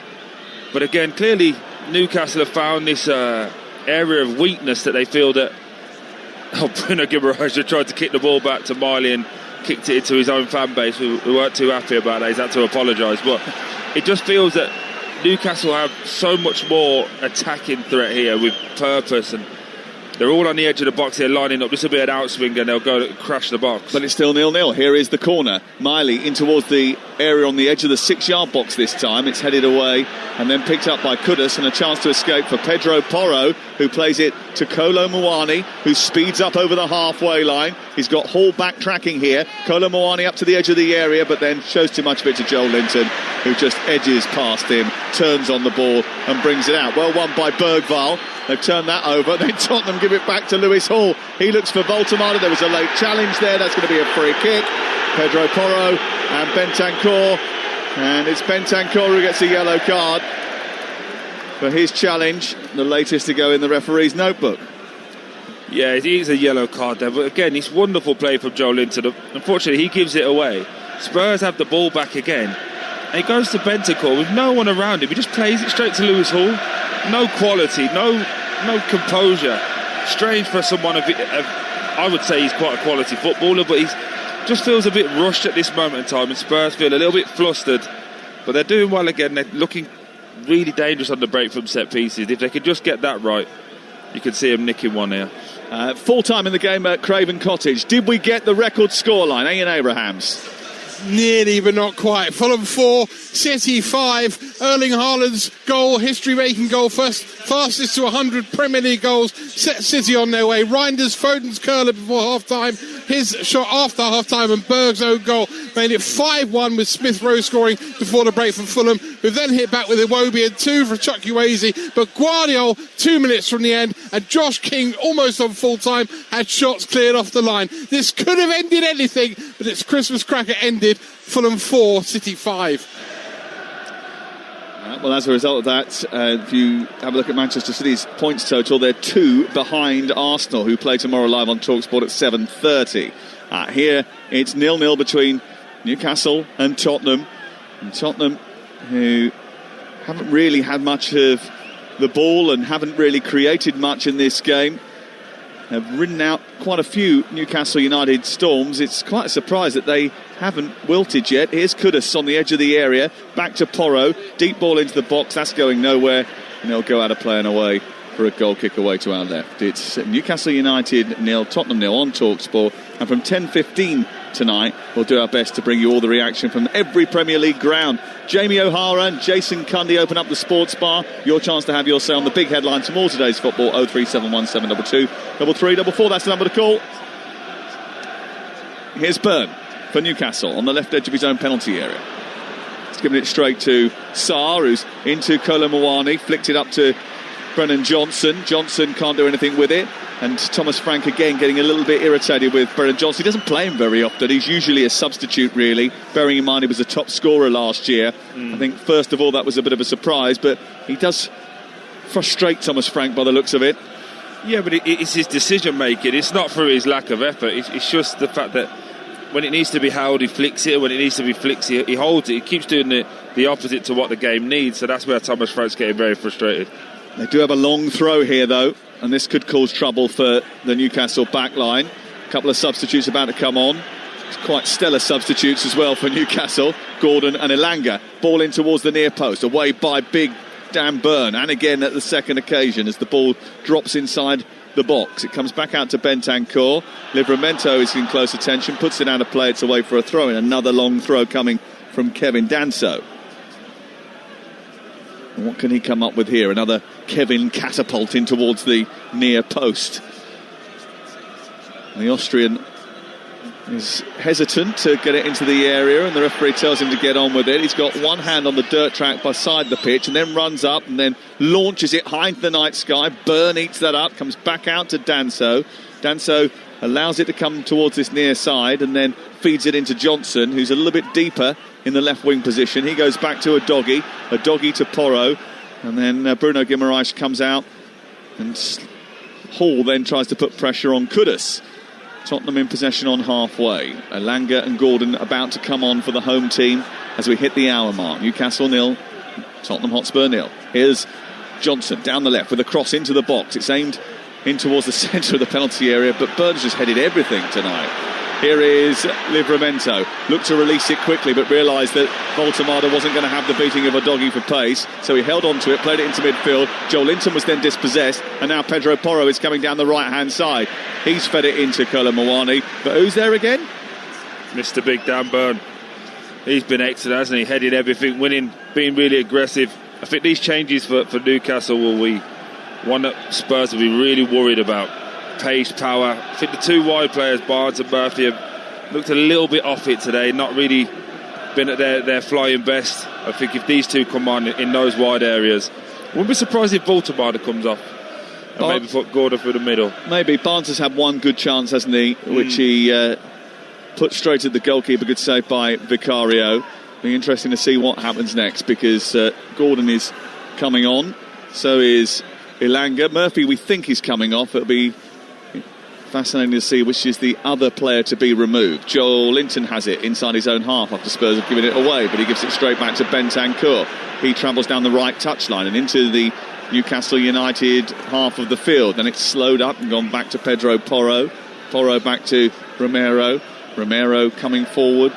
Danso, 0-0 the score. Tottenham will be happy if they escape with a point tonight from St James's Park. Here is Johnson down the left, gets to the left angle of the penalty area, feeds a doggy. A doggy turns away from Livramento, back into the centre of the Newcastle half, and Papsar, Bentancur, a little slide rule pass into Bergvall. Then it goes back to the right and it's collected by Porro. Back to Bergvall again, down by the touchline. He sends the cross into the box and it's cleared away by Newcastle. And a bit of Tottenham pressure for the first time. Yeah, doing really well, Spurs, being patient, but in that final third there, they're just going left to right, they're working it. Thought the ball had went out there off Bergvall, if we're being honest, but they kept playing. Newcastle just anyhow won't be happy with how this second half has started. Bruno Guimaraes has started to lose his control of the game, and Spurs are coming on strong. A doggy down the left, trying to beat Miley. A low ball in, which is blocked by Miley, goes out for a corner, and they won't make the substitution at a corner, so Gordon and Elanga have to do a bit more of a warm-up down in front of us as everybody comes back in black and white to try and block up the 18-yard box as the ball is about to be delivered into the area from the wide right position. And it's going to be an in-swinger from the right boot of Pedro Porro. Down in the corner away to our left. The Lees' end is where the Tottenham fans are housed, right at the very top. It's not 100% full tonight. You wouldn't blame them for that. I'll race them home. Porro with the corner kick away to our left-hand side. Left hand in the air, a bit of movement inside the box. It's a deep corner to the far post, and it was headed away by Lewis Hall. I thought that was going to come right the way through to Kolo Muani, who was waiting for it to drop inside the 6-yard box. Then Hall turned up. Yeah, massive header there. They've clearly worked that. You've got Bergvall trying to block him, and Kolo Muani is literally 7 yards out on the angle. He'd have had a free shot of goal there. That was really well worked from Spurs. And the other side, the corner's come in from Kudus, left-footed, another in-swinger. Try and put pressure under the goalkeeper. And there's a lot of jostling for position. It goes in towards the near post. It's headed away by Hall once again. Comes out to Pedro Porro, cracks it into the body of Murphy. It breaks to the right side. Kudus tries to keep it in. Hall goes out to try and cause him problems. And Kudus then tries to travel in from the right touchline to get the cross in. It's a deep one to the far post. Danto arriving, but Ramsdale came out and gathered brilliantly, and then he gets them on the front foot with a brilliant throw into Bruno Guimaraes, and he spotted the runner Murphy over on the left hand side. He's delivered the ball perfectly to the edge of the box. Murphy travelling into the penalty area, a left-footed shot blocked by Pedro Porro with numbers arriving, and that was a little bit of a waste, and now they've got to get back because Romero is bringing the ball down the touchline. What a ball by Bruno Guimaraes, and it was sparked by a Ramsdale delivery into his captain after collecting from a high ball into the area. That was wonderful from Ramsdale and Bruno Guimaraes, but this has been...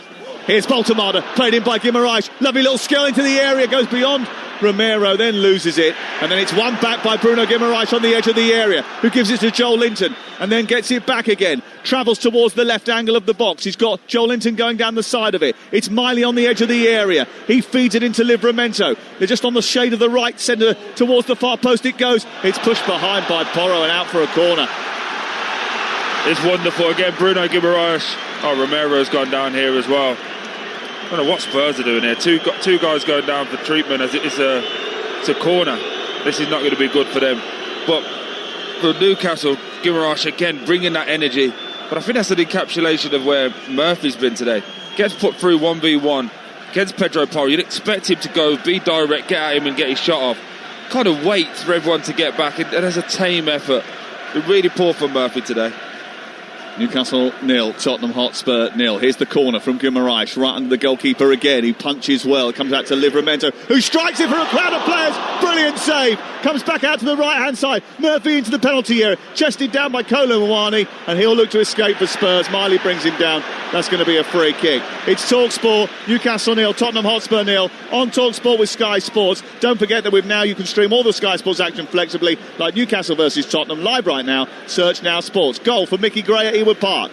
Equalise, it's Blackburn 1, Ipswich 1 as Sindre Ajeli on 94 minutes. The full-time whistle has gone also. My goodness, they have snatched it. Blackburn 1, Ipswich 1. Off comes Barnes, off comes Murphy, on go Alanga and Gordon. And I said it was a good save from Vicario. Actually, it was Brennan Johnson stationed right in front of him that stopped that Livramento shot from going in, Troy Deeney. Yeah, it's good work there from Brennan Johnson defensively. It's really good technique as well from Livramento, keeping that down. But the two changes that we anticipated at 66 minutes now, you'd expect Newcastle to be a bit more direct, a bit quicker now in their transitions. This could be real trouble for Spurs. They've got to be switched on defensively here. Looking for 7 wins in a row at home, Newcastle United. Here is Aaron Ramsdale, the goalkeeper, away to our left-hand side. And there is a feeling that they want to just continue the momentum that they've built up recently. You okay there, mate? You know that cake that you had at half-time? Here is Joel Linton over on the far side, taking it on for Anthony Gordon, who then runs up and feeds Joel Linton once again. He then gets taken down from behind by Romero. The referee says play on there. The referee wasn't too sure what to do. Elanga wins it back after brilliant work from Hall, who goes on the overlap on the right-hand side. He produces a cross. It's a deep one. Vicario stretches his arms up into the air and just about grabs hold of it. Really good play. It's becoming turnover central. Now this game here, for me, plays into Spurs, into Newcastle's hands. Spurs don't want it to get stretched, not with the pace and power of Gordon and Elanga. Kolo Muani into Bergvall, who takes it down the right side of the penalty area. A low ball into the box. Where was Brennan Johnson? If he was attacking the edge of the 6-yard box, he would have had a tap in there, Troy. Absolutely, he has to. You're taught that as a forward or even a wide player. Get yourself in there at that back post. That's a tap in. They're easy goals. It's getting stretched now. Here comes Anthony Gordon over on the far side. Green grass to run into. He travels down the left touchline towards the edge of the penalty area. Goes on the outside. Produces a ball into the box, which a doggy under no pressure heads behind and out for a corner. Yeah, but look, instantly as well. Gordon now getting the fans up. I actually think he makes the wrong option there, Gordon. Goes on the outside of Pedro Porro, stands it up, but if he cuts it to the edge of the box, he's got 4 waiting for it. Feels like this game's getting stretched. It feels like a goal's coming. Newcastle will really enjoy this game being stretched, and Spurs trying to go after it. Makes for a good last 20 minutes, Sam. Yep, certainly does. Newcastle United against Tottenham Hotspur, goalless. And it's another corner kick, this time from the near touchline from Miley, who swings it, an outswinger towards the far post. Joel Linton was up there. Hall has helped it back into the area. Voltemada trying to keep it alive. He does that. Far edge of the penalty area, offside flag is up. And it's going to be a free kick away to our right-hand side. It's currently Newcastle 0, Tottenham 0. And for the latest odds, you can head to Ladbrokes, where right now you can back Newcastle to win the game at 8-5 on. The Tottenham Hotspur win is 17-4. The draw is even money. That's all thanks to Ladbrokes. 18+. BeGambleAware.org.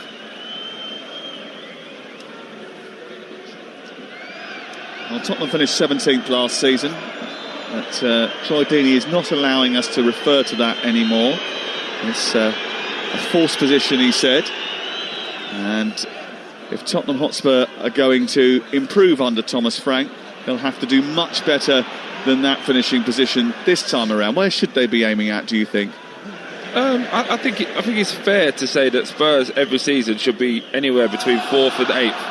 Every season, that's what they've got to be aiming at. You can't be a top 6 team in the country and we're accepting anything less than that. Here is Johnson on the near side. Of course, if you're a top 6 team in the country, you can't really finish 8th, can you? No, but that would be a bad season, wouldn't it? Not 17th, which we're now going up. Apparently, that's a marker. It's not a marker, it's just where they were last year. Anyway, Spurs haven't won here since October 2021. Tongi and Ndombele, Harry Kane and Heung-min Son scored for Nuno Espirito Santo's side. It's actually Steve Bruce's last game in charge of Newcastle, the first game in charge after the takeover by the Saudi Arabian ownership. They very quickly moved to remove Steve Bruce and appoint Eddie Howe, and the rest is history.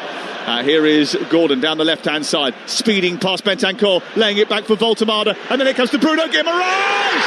Brilliant hit into the corner, past the despairing dive of Vicario.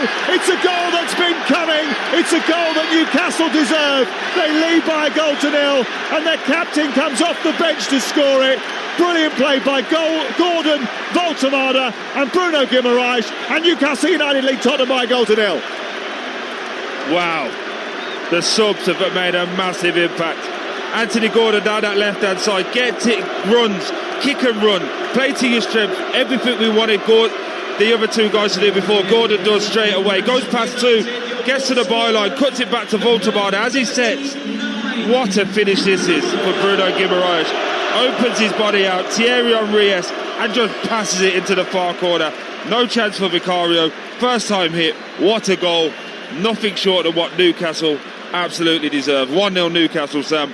I don't think that came back to him perfectly. He had to adjust his body brilliantly to get his right foot around the ball, to open his body up, to feed it into the far corner. It's a terrific hit from Bruno Guimaraes. Voltemade involved, Gordon involved, and Newcastle United lead by a goal to nil. And Thomas Frank, who was warming up with Richarlison until just before that goal went in, is now going to bring them on, but it might be a little bit too late. Yeah, you could feel that coming. We could feel that these changes for Newcastle were going to have a massive impact. You say it's not a great set, but that touch from Voltemade is massive. Here is Voltemade on the right-hand side, looking for Elanga into the penalty area. It's away by Danzo stationed in front of him. I didn't mean it wasn't a great set by Voltemade. What I meant is that he brilliantly had to adjust his body to open himself up. I mean, it was terrific all round, actually. It was a brilliant goal and a lovely little caress into the far corner, which Vicario couldn't get. Now Tottenham have got to respond with Johnson down the left-hand side. Low ball into the box. Kolo Muani trying to get hold of it, and then he's dragging Chow to the floor. Referee says nothing doing. Kolo Muani's face mask has come off. But the referee is not having anything of that, and it's going to be a Newcastle ball away to our left. 3 changes for Tottenham Hotspur. I think as well, Colin Moana will probably end up being one of these changes that come off. He's actually done well. No, he's okay, yeah. Considering what he's had service-wise, he offers you an outlet. I hope he stays on, but you can probably see that they'll end up changing that with it being Richarlison, Tell and Xavi to come on. I can see him making way, unfortunately. Newcastle in a little bit of rhythm now, trying to play the ball through the middle of the park. Could you criticise the nature of the changes that Thomas Frank has made? Could you say that maybe these more offensive alterations should have happened when Spurs had that very small period when they were on top in the game? I think we're being too harsh, because at that point they had 3 minutes, so he wants to see if this team can kick it on. They haven't had any real sustained pressure at any point. It's just been more of the same. Spurs moving it from left to right and trying to survive, and I think the likes of Brendan Johnson have been really, really, really poor today. Well, so far in the game, they've had 5 shots, none on target. Aaron Ramsdale has not had to make a save again. Voltemade on the attack, fed by Miley. Didn't quite get hold of it, Miley, and he sent him a bit too wide, the German. Joel Linton into Bruno Guimaraes, bit of room for him once more. Approaches the edge of the area, sends it wide. It's on to Livramento, a chance to tuck it back. It's Elanga with a cross, blocked by Destiny Udogie, and it goes out for a corner down by the far side in front of the Gallagher. Yeah, they've got an XG figure of 0.37 44% ball possession, 5 shots, none on target, and just one big chance in the game. It's not great attacking statistics for Thomas Frank, but he's going to bring on 3 attackers now. Xabi Simons, Richarlison and Tell. Here is the corner. Miley with a delivery towards the penalty spot, punched away by Vicario. Livramento allows it to come down. He's got Hall in support there, just to the left of the centre circle as they retreat, and they can lift it over the top here because they've still got the big men forward. But he goes down the left side to Gordon instead. Gordon cuts in, right-footed, low ball into the box. Voltemada tries to bobble it through, comes back to Miley, and it's saved down to his right by Vicario, pushes it away, and Voltemada, who got to try and put in the rebound, just couldn't quite reach it in time. Yeah, lovely play. He breaks to Miley, just caresses it with his left foot, just tries to pass it to that far corner. It's a good save from Vicario, considering that the weekend he's had.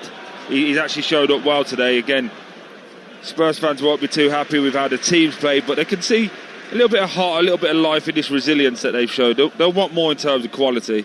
That's 100%. Tomorrow morning, Alan Brazil and the Rangers legend Ali McCoist are on air from 6 o'clock tomorrow morning, and the former England manager Roy Hodgson is on the show in the morning. And if you fancy something different on your morning commute, be sure to check out Chris Evans and his breakfast show, weekdays 6:30, Virgin Radio. You can listen to Virgin Radio on the DAB radios or your Virgin Radio app. This is Talksport. Here is Mohamed Kudus over on the right side, trying to travel down the touchline. He's being pursued by Bruno Guimaraes, who takes him to the edge of the area. The cross that comes in is deflected, and Miley has the chance to bring it clear. Kolo Muani does brilliantly, wins it back, robs him, runs into the box, tries to take on everybody, can't do so. It goes out for a corner. Excellent defending by Hall, but another bit of endeavour from Randall Kolo Muani. Substitution still not going to take place. Yeah, just seeing, it looks like they are trying to make it. I was just trying to work out whether Thomas Frank was changing his mind on Kolo Muani there. It looked like he was going to, but we'll just see how these all play out. But Kolo Muani's done excellent there, just driving direct.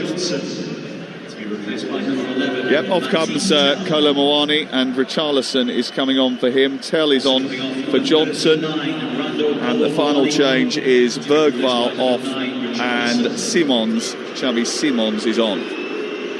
Yeah, all attacking options. For Kolo Muani, again, we said it, could be a little bit disappointed in the fact that he come off. Even there, he wins his corner by going past 4 people on his own. He could come out of this with a bit of pride. Corner kick, far side. Kudus to take it. It'll be a left-footed delivery in towards the centre of the 6-yard box here. He tries to get it right under Ramsdale. Header away is by Voltemada. Good strong header as well. Sarr gets it back to Kudus, who's on the right side of the box. Left-footed delivery into the area, away by Voltemada once again. And then Newcastle look to get out. Look at the sprint that Voltemada puts in just to help his team get further up the pitch. But Xabi Simons is on the ball now. It's a great one that all strikers do at that point, because you head it and you get as far away from your own goal as quickly as you can. Every fan thinks, look at him, he's pressing, just trying to get away from danger as quick as you can. I don't want to be here. Yeah. A doggy into Richarlison, back to Xabi Simons, and then Matthijs Tel, who's down the left-hand side for Tottenham Hotspur as they look to try and get back into this game. They're trailing by 1-0. It's Pedro Porro down the side to Kudus, who then looks to try and take on Hall. Across into the near post, and the header is sent in by Christian Romero. A brilliant flashing cross from the right-hand side. Mohamed Kudus' delivery, a brilliant header from Romero, and Tottenham Hotspur are back in the game. It's 1-1. Wow. What a goal that is from Spurs. Wonderful, again, from Kudus, the only real threat that they have. Cuts in on that left foot, and he plays a wonderful ball into the box, and Romero stays up, obviously from the corner, cuts back in on that left foot, and as he puts it across, it's a real striker's goal. Gets across Dan Burn, arm across him, diving header. 1-1. Could not see that coming from Spurs. Really, really good. And didn't our mate Hugh question who was going to be the lifeline and get the goals? Romero's the answer. Well, they haven't had too many options, Tottenham Hotspur, to get a goal. But with their first attempt on target in the game, they are back in the game. It's 1-1. This goes back to your earlier point, though, with the XG, doesn't it? Yeah. They have one shot on target, they score. It's overperforming every time. This is not sustainable. But you have to say, it's a wonderfully worked goal, and Newcastle with it all to do now, because it felt like the game was just taking a natural course of Newcastle hitting on the counter and probably going to get a second goal. Well, up until that point in the second half, the statistics just the second half only, they had a 0.01 XG, Tottenham Hotspur, until that moment that Romero flashed in the header at the near post. And now it's 1-1 between Newcastle and Tottenham. And I think Thomas Frank is a lot happier now. He was screaming on the near touchline as Richarlison tries to go forward. Malik Chow picks it up. Here's Bruno Guimaraes coming forward and finding Gordon. Gordon into Voltemada. Out on the right is Anthony Elanga. There's 3 in the box for him to aim at. He gets down the side of the area, tries to send it into Anthony Gordon, but Pedro Porro had followed him in and chucks it out for a throw-in down by the corner flag. 10 minutes to go on Talksport. Yes. Eddie Howe just there getting Ramsey warmed up just below us here. Could see Newcastle not happy settling here with a draw. They'll feel like this is an opportunity missed if they do end up leaving this game with a draw, especially if it ends up being a loss.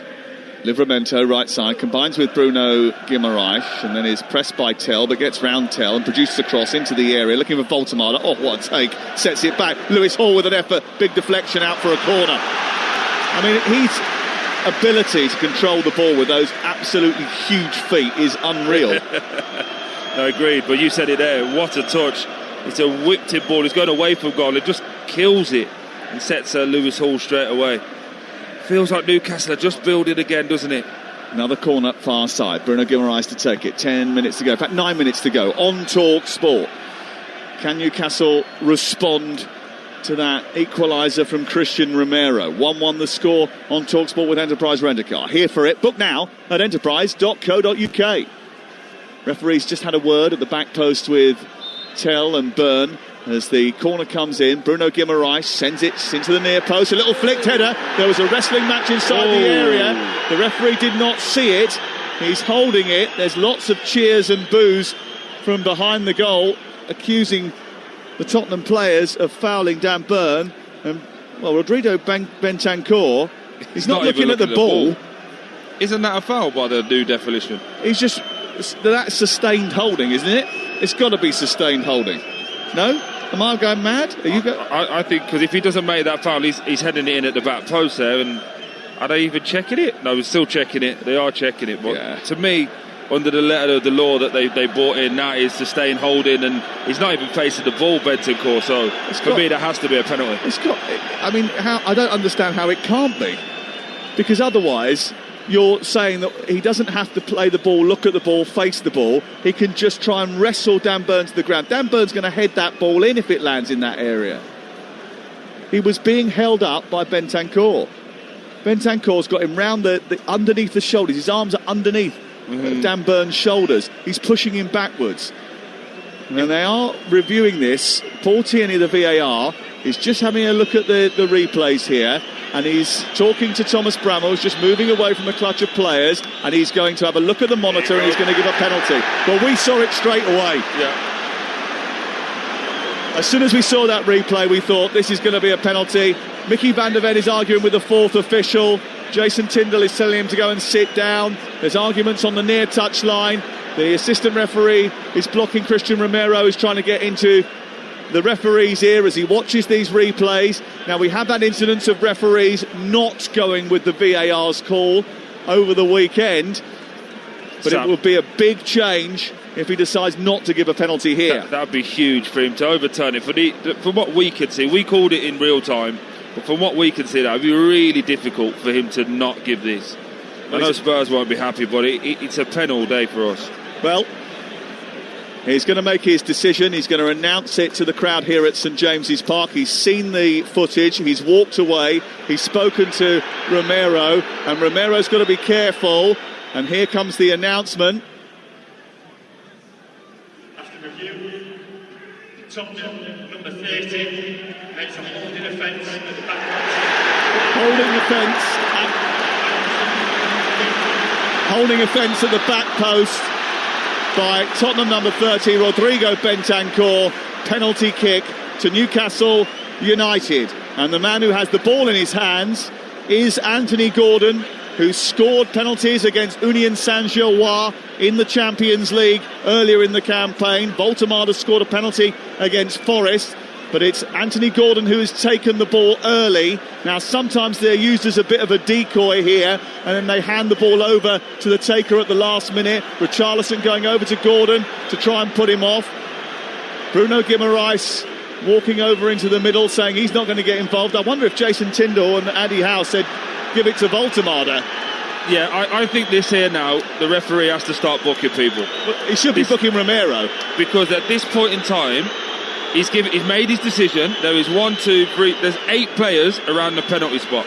He made the decision on the halfway line. So everyone there now is tampering with the penalty spot. They're standing on it, they're trying to get into people's heads.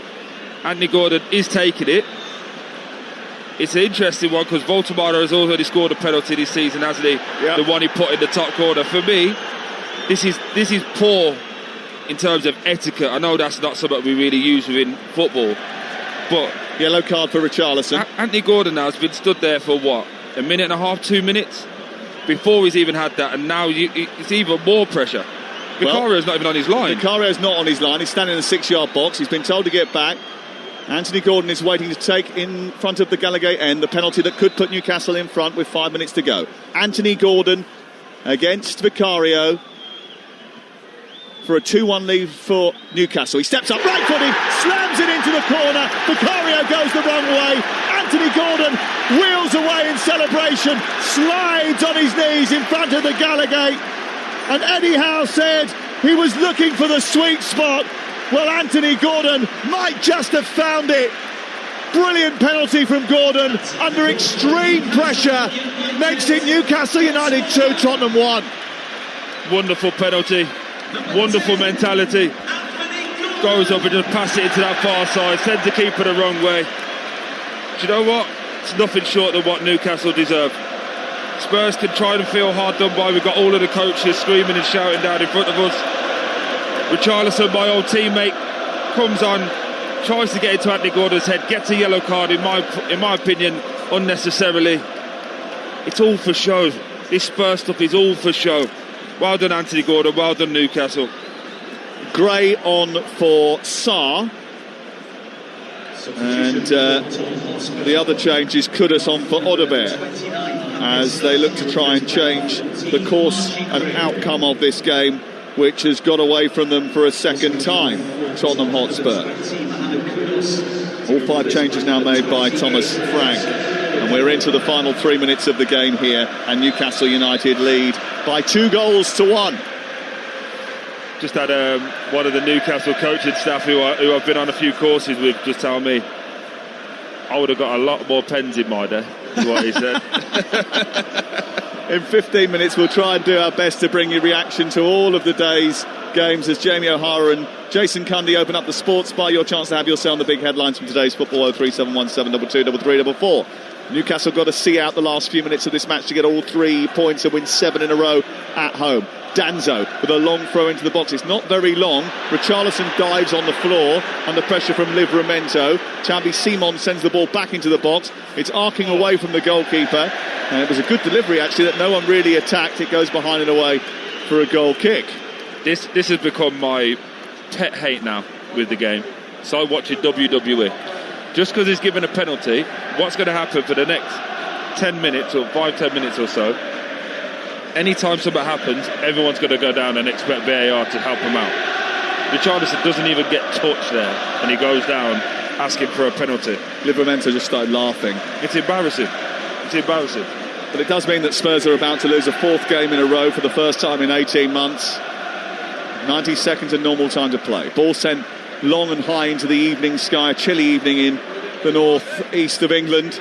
Newcastle United warming up their supporters with yet another victory at home. Burned down, away by Joel Linton, onto Bruno Guimaraes, and Ilanga is trying to go through, and Danzo has brought him down, and surely that should have been a free kick at least. I was thinking possible goal-scoring opportunity denied. There was one covering defender, but there was a lot of grappling going on. But you're not catching him. It's wonderful for Bruno Guimaraes. He's away. Honestly, I know they're your friends, these referees, but the standard is dropping, mate. That's really poor. Well, I thought actually when he went through, initially, possible red card here. I mean, having looked at the monitor, I think Vicario's going to get the ball. So I think that it's still a foul. He hasn't even given a foul. It's definitely a foul. And also as well, Romero hasn't even got a yellow card yet. He has got one. Oh, has he? Well, he's close to being sent off. Here is Gordon into the box towards Voltemada. So it's poor by Udogie, and then one by Lewis Marley down the right-hand side, who takes over and runs towards the corner flag. Goes out of play and away for a... Well, I think it's going to be a throw-in, but it might have been a free kick over on the far side because Udogie was being very physical. You talked about Romero getting a yellow card. He got a yellow card early in the game, if you remember rightly. Yeah, sorry, I put that down as Udogie for the tackle. It was Romero. You're right. But I just think when you're watching him and you think to Paquetá at the weekend, he's got at the referee every opportunity he can. The 9 minutes of added time. That's your boys getting those. That's how long it takes to sort VAR out now, isn't it? I don't know where that 9 minutes has come from. Here is Bentancur onto Danzo. Tottenham encouraged by that additional time of 9 minutes at the end of the game. Archie Gray in the centre of midfield, looks up, plays it backwards of square into Bentancur.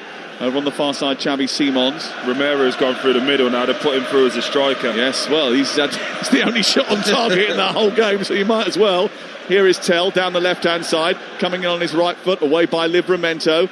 Bounces out into midfield, and Voltemada brings it down well. Then tries to give it to Bruno Guimaraes. There's not an outlet ball for him, not that he needs it, because he can take on most with his skill, but he has lost the ball, and Udogie's picked it up edge of the area. Now Xavi Simons takes over. 2-1 the score to Newcastle, going into the final few minutes of stoppage time. Pedro Porro down the right, onto Simons, who's crossing to the box. It goes off the defender and out for another corner, and Newcastle about to make a change. It looks like Fabian Schär is he going to come on here, Fabian Schär? Yeah, it looks like they're going to try and bring him on. I wouldn't be surprised again if they bring Voltemada up here, put an extra body in there and just try and deal with the long balls in. Yeah, I wonder whether or not he'll just try and tuck in and just keep a tab on Romero, who's gone forward now. Absolutely. Just make sure that he gets involved from the off and stops Romero from getting first contact on any of these balls that are going into the box. They have a corner, Spurs, trailing by 2-1 away at Newcastle and looking to avoid 4 defeats on the spin.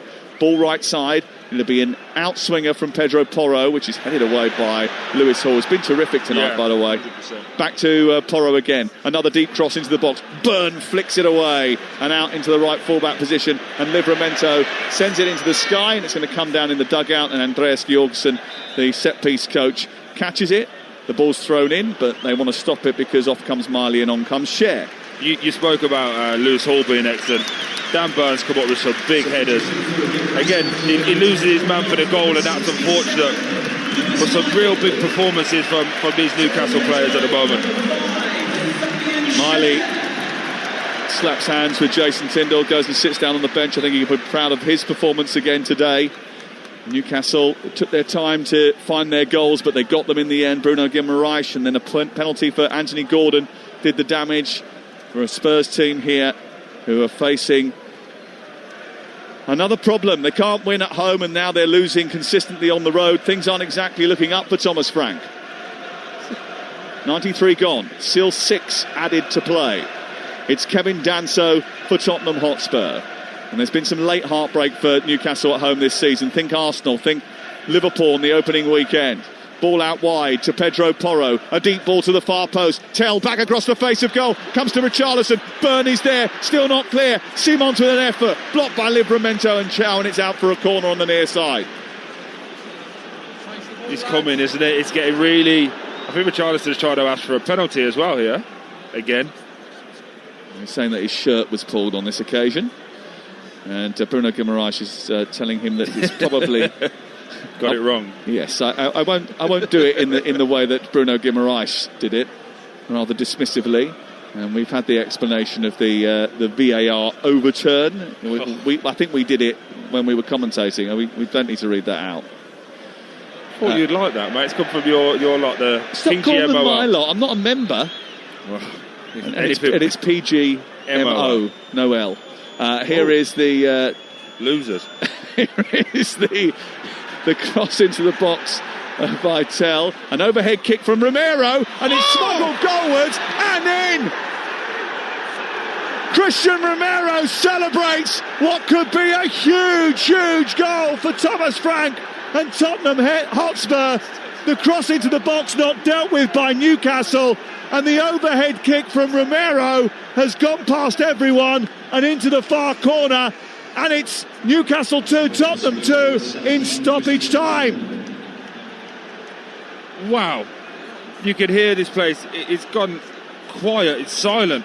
The technique for this overhead kick, it comes in from a corner, it's Tal, he whips it into the near post, it's punched away by Ramsdale. As he's going away from goal, the overhead kick is fantastic.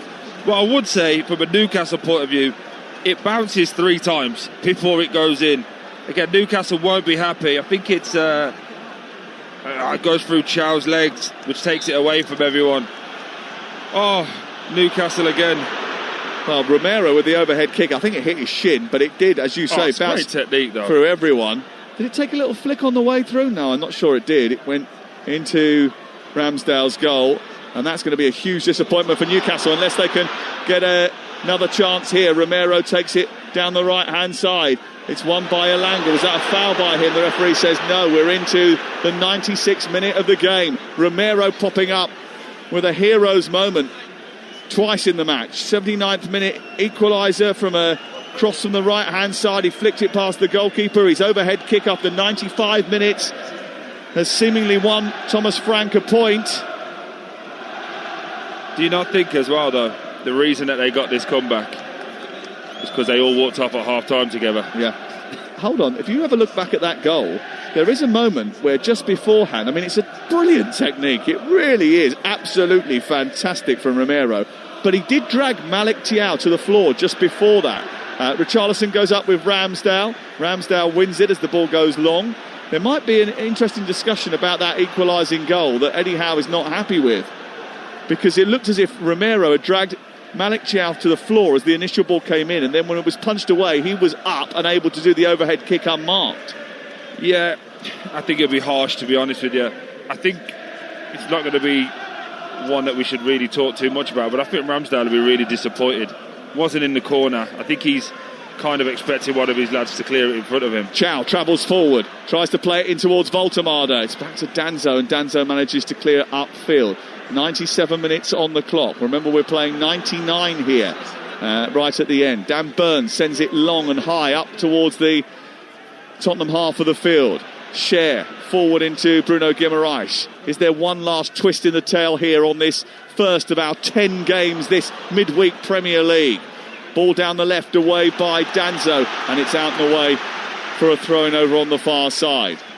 The one thing I would say that goes in Newcastle's favour as well, Sam, is set pieces now. Spurs have got smaller with all the attacking changes that they put on. But is there enough time for one last chance? Elanga down to Livramento. It wasn't a great ball into Livramento, and the ball's gone out and behind and away for a goal kick. I'm not entirely sure that it did go out.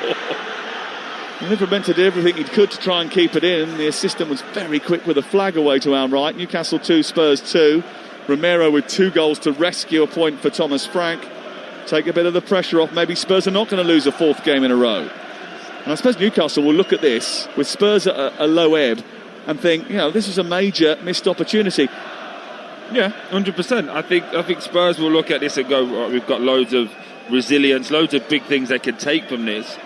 As a team, again, you've left Mickey van der Ven on the bench and you've managed to come out of it. I don't think there's much you can take from an attacking performance point of view, as we speak about the XG, and they've had 2 shots on target that I can remember, maybe 3 at best, and they've scored 2 of them. So that's not a sustainable model to be going and scoring loads of goals. Well, Christian Romero scoring both of them is not a sustainable model either, is it? No, absolutely not. But I think for Newcastle, this one will hurt.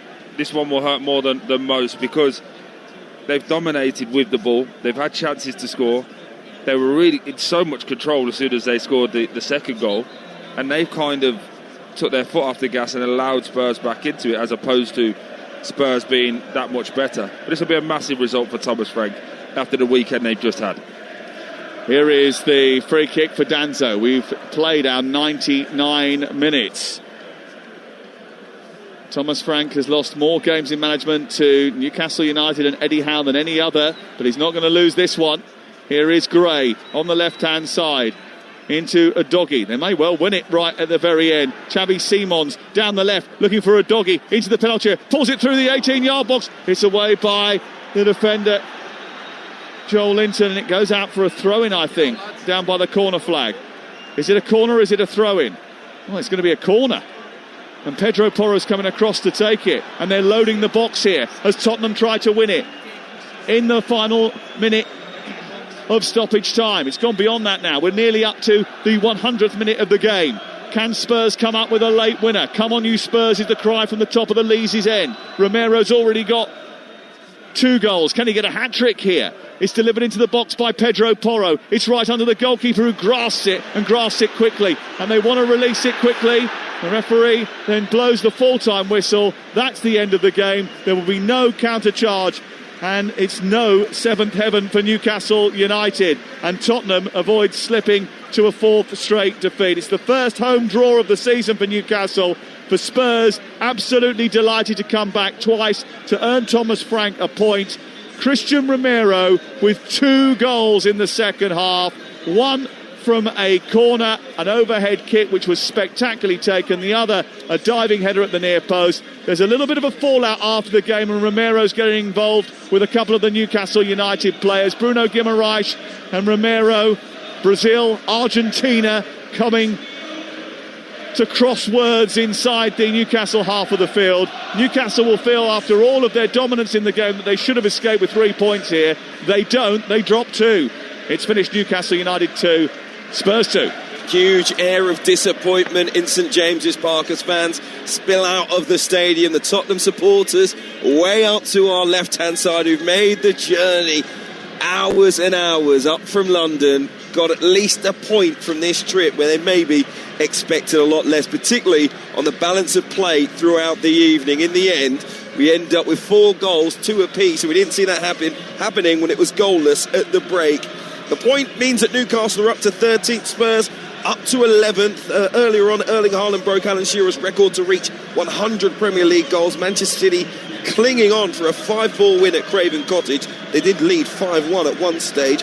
They moved to within 2 points of the leaders Arsenal. Fulham stay 15th. Everton's win at Bournemouth takes them up to 10th. They're level on points with Liverpool. A 4th defeat in 5 leaves Bournemouth 13th. Blackburn 1, Ipswich 1 in the Championship. Ipswich 7th, Blackburn 18th, and the Lionesses beat Ghana 2-0 thanks to goals from Kendall and Russo. You can have your say on everything you've seen and heard with the Sports Bar tonight. 03717 223344. Jason Cundy and Jamie O'Hara with you very shortly indeed. And remember, we have all 5 Premier League games live on the Talksport network tomorrow night. Arsenal against Brentford here on Talksport. Liverpool host Sunderland on Talksport 2. All the other games on the Talksport app. And remember, Manchester United will face West Ham live here on Thursday night. Troy Deeney, that is a massive point for Tottenham Hotspur, where it looked on a couple of occasions like they were going to go home empty-handed.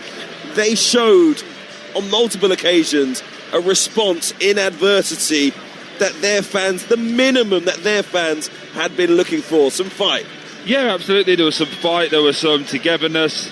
It's weird, isn't it, now, Hugh? They're all walking off. They're not walking all off together. Dribs are drabs now. Thought they had to show togetherness. Job done. Yeah, I think. Listen, all jokes aside, Romero deserves a lot of credit for the 2 finishes. They're fantastic finishes. If Erling Haaland would have done both of those finishes, we'll be talking about it all evening. For me, I think it's a moment that Newcastle let get away. Spurs will take a lot of credit for it. Thomas Frank will be saying the fight, as you alluded to, our togetherness, we never stop trying. But Newcastle at 2-1 had this game sewn up, done and dusted. And they just got complacent. And unfortunately in this game, if you don't kill teams off and you give them a chance, it'll come back to haunt you, and that's what it was today. And both teams will come away from this happy but also very frustrated. The change, I think, to bring on Fabian Schär for Lewis Miley invited pressure. You saw Newcastle get deeper and deeper. Yeah, they had more bodies defending their own goal, but ultimately they allowed Tottenham Hotspur to have much more of the ball and under no real pressure. And I think that in the kind of final 5 or so minutes actually allowed Tottenham to play their way with a little bit of confidence back into the game. Yeah, that's a fair comment. But I also think there was a few moments before that where it was just going in the favour of Spurs. And I thought Newcastle became a little bit too predictable going down that left-hand side with Gordon and trying to hit with the pace. They needed to control the game a little bit more.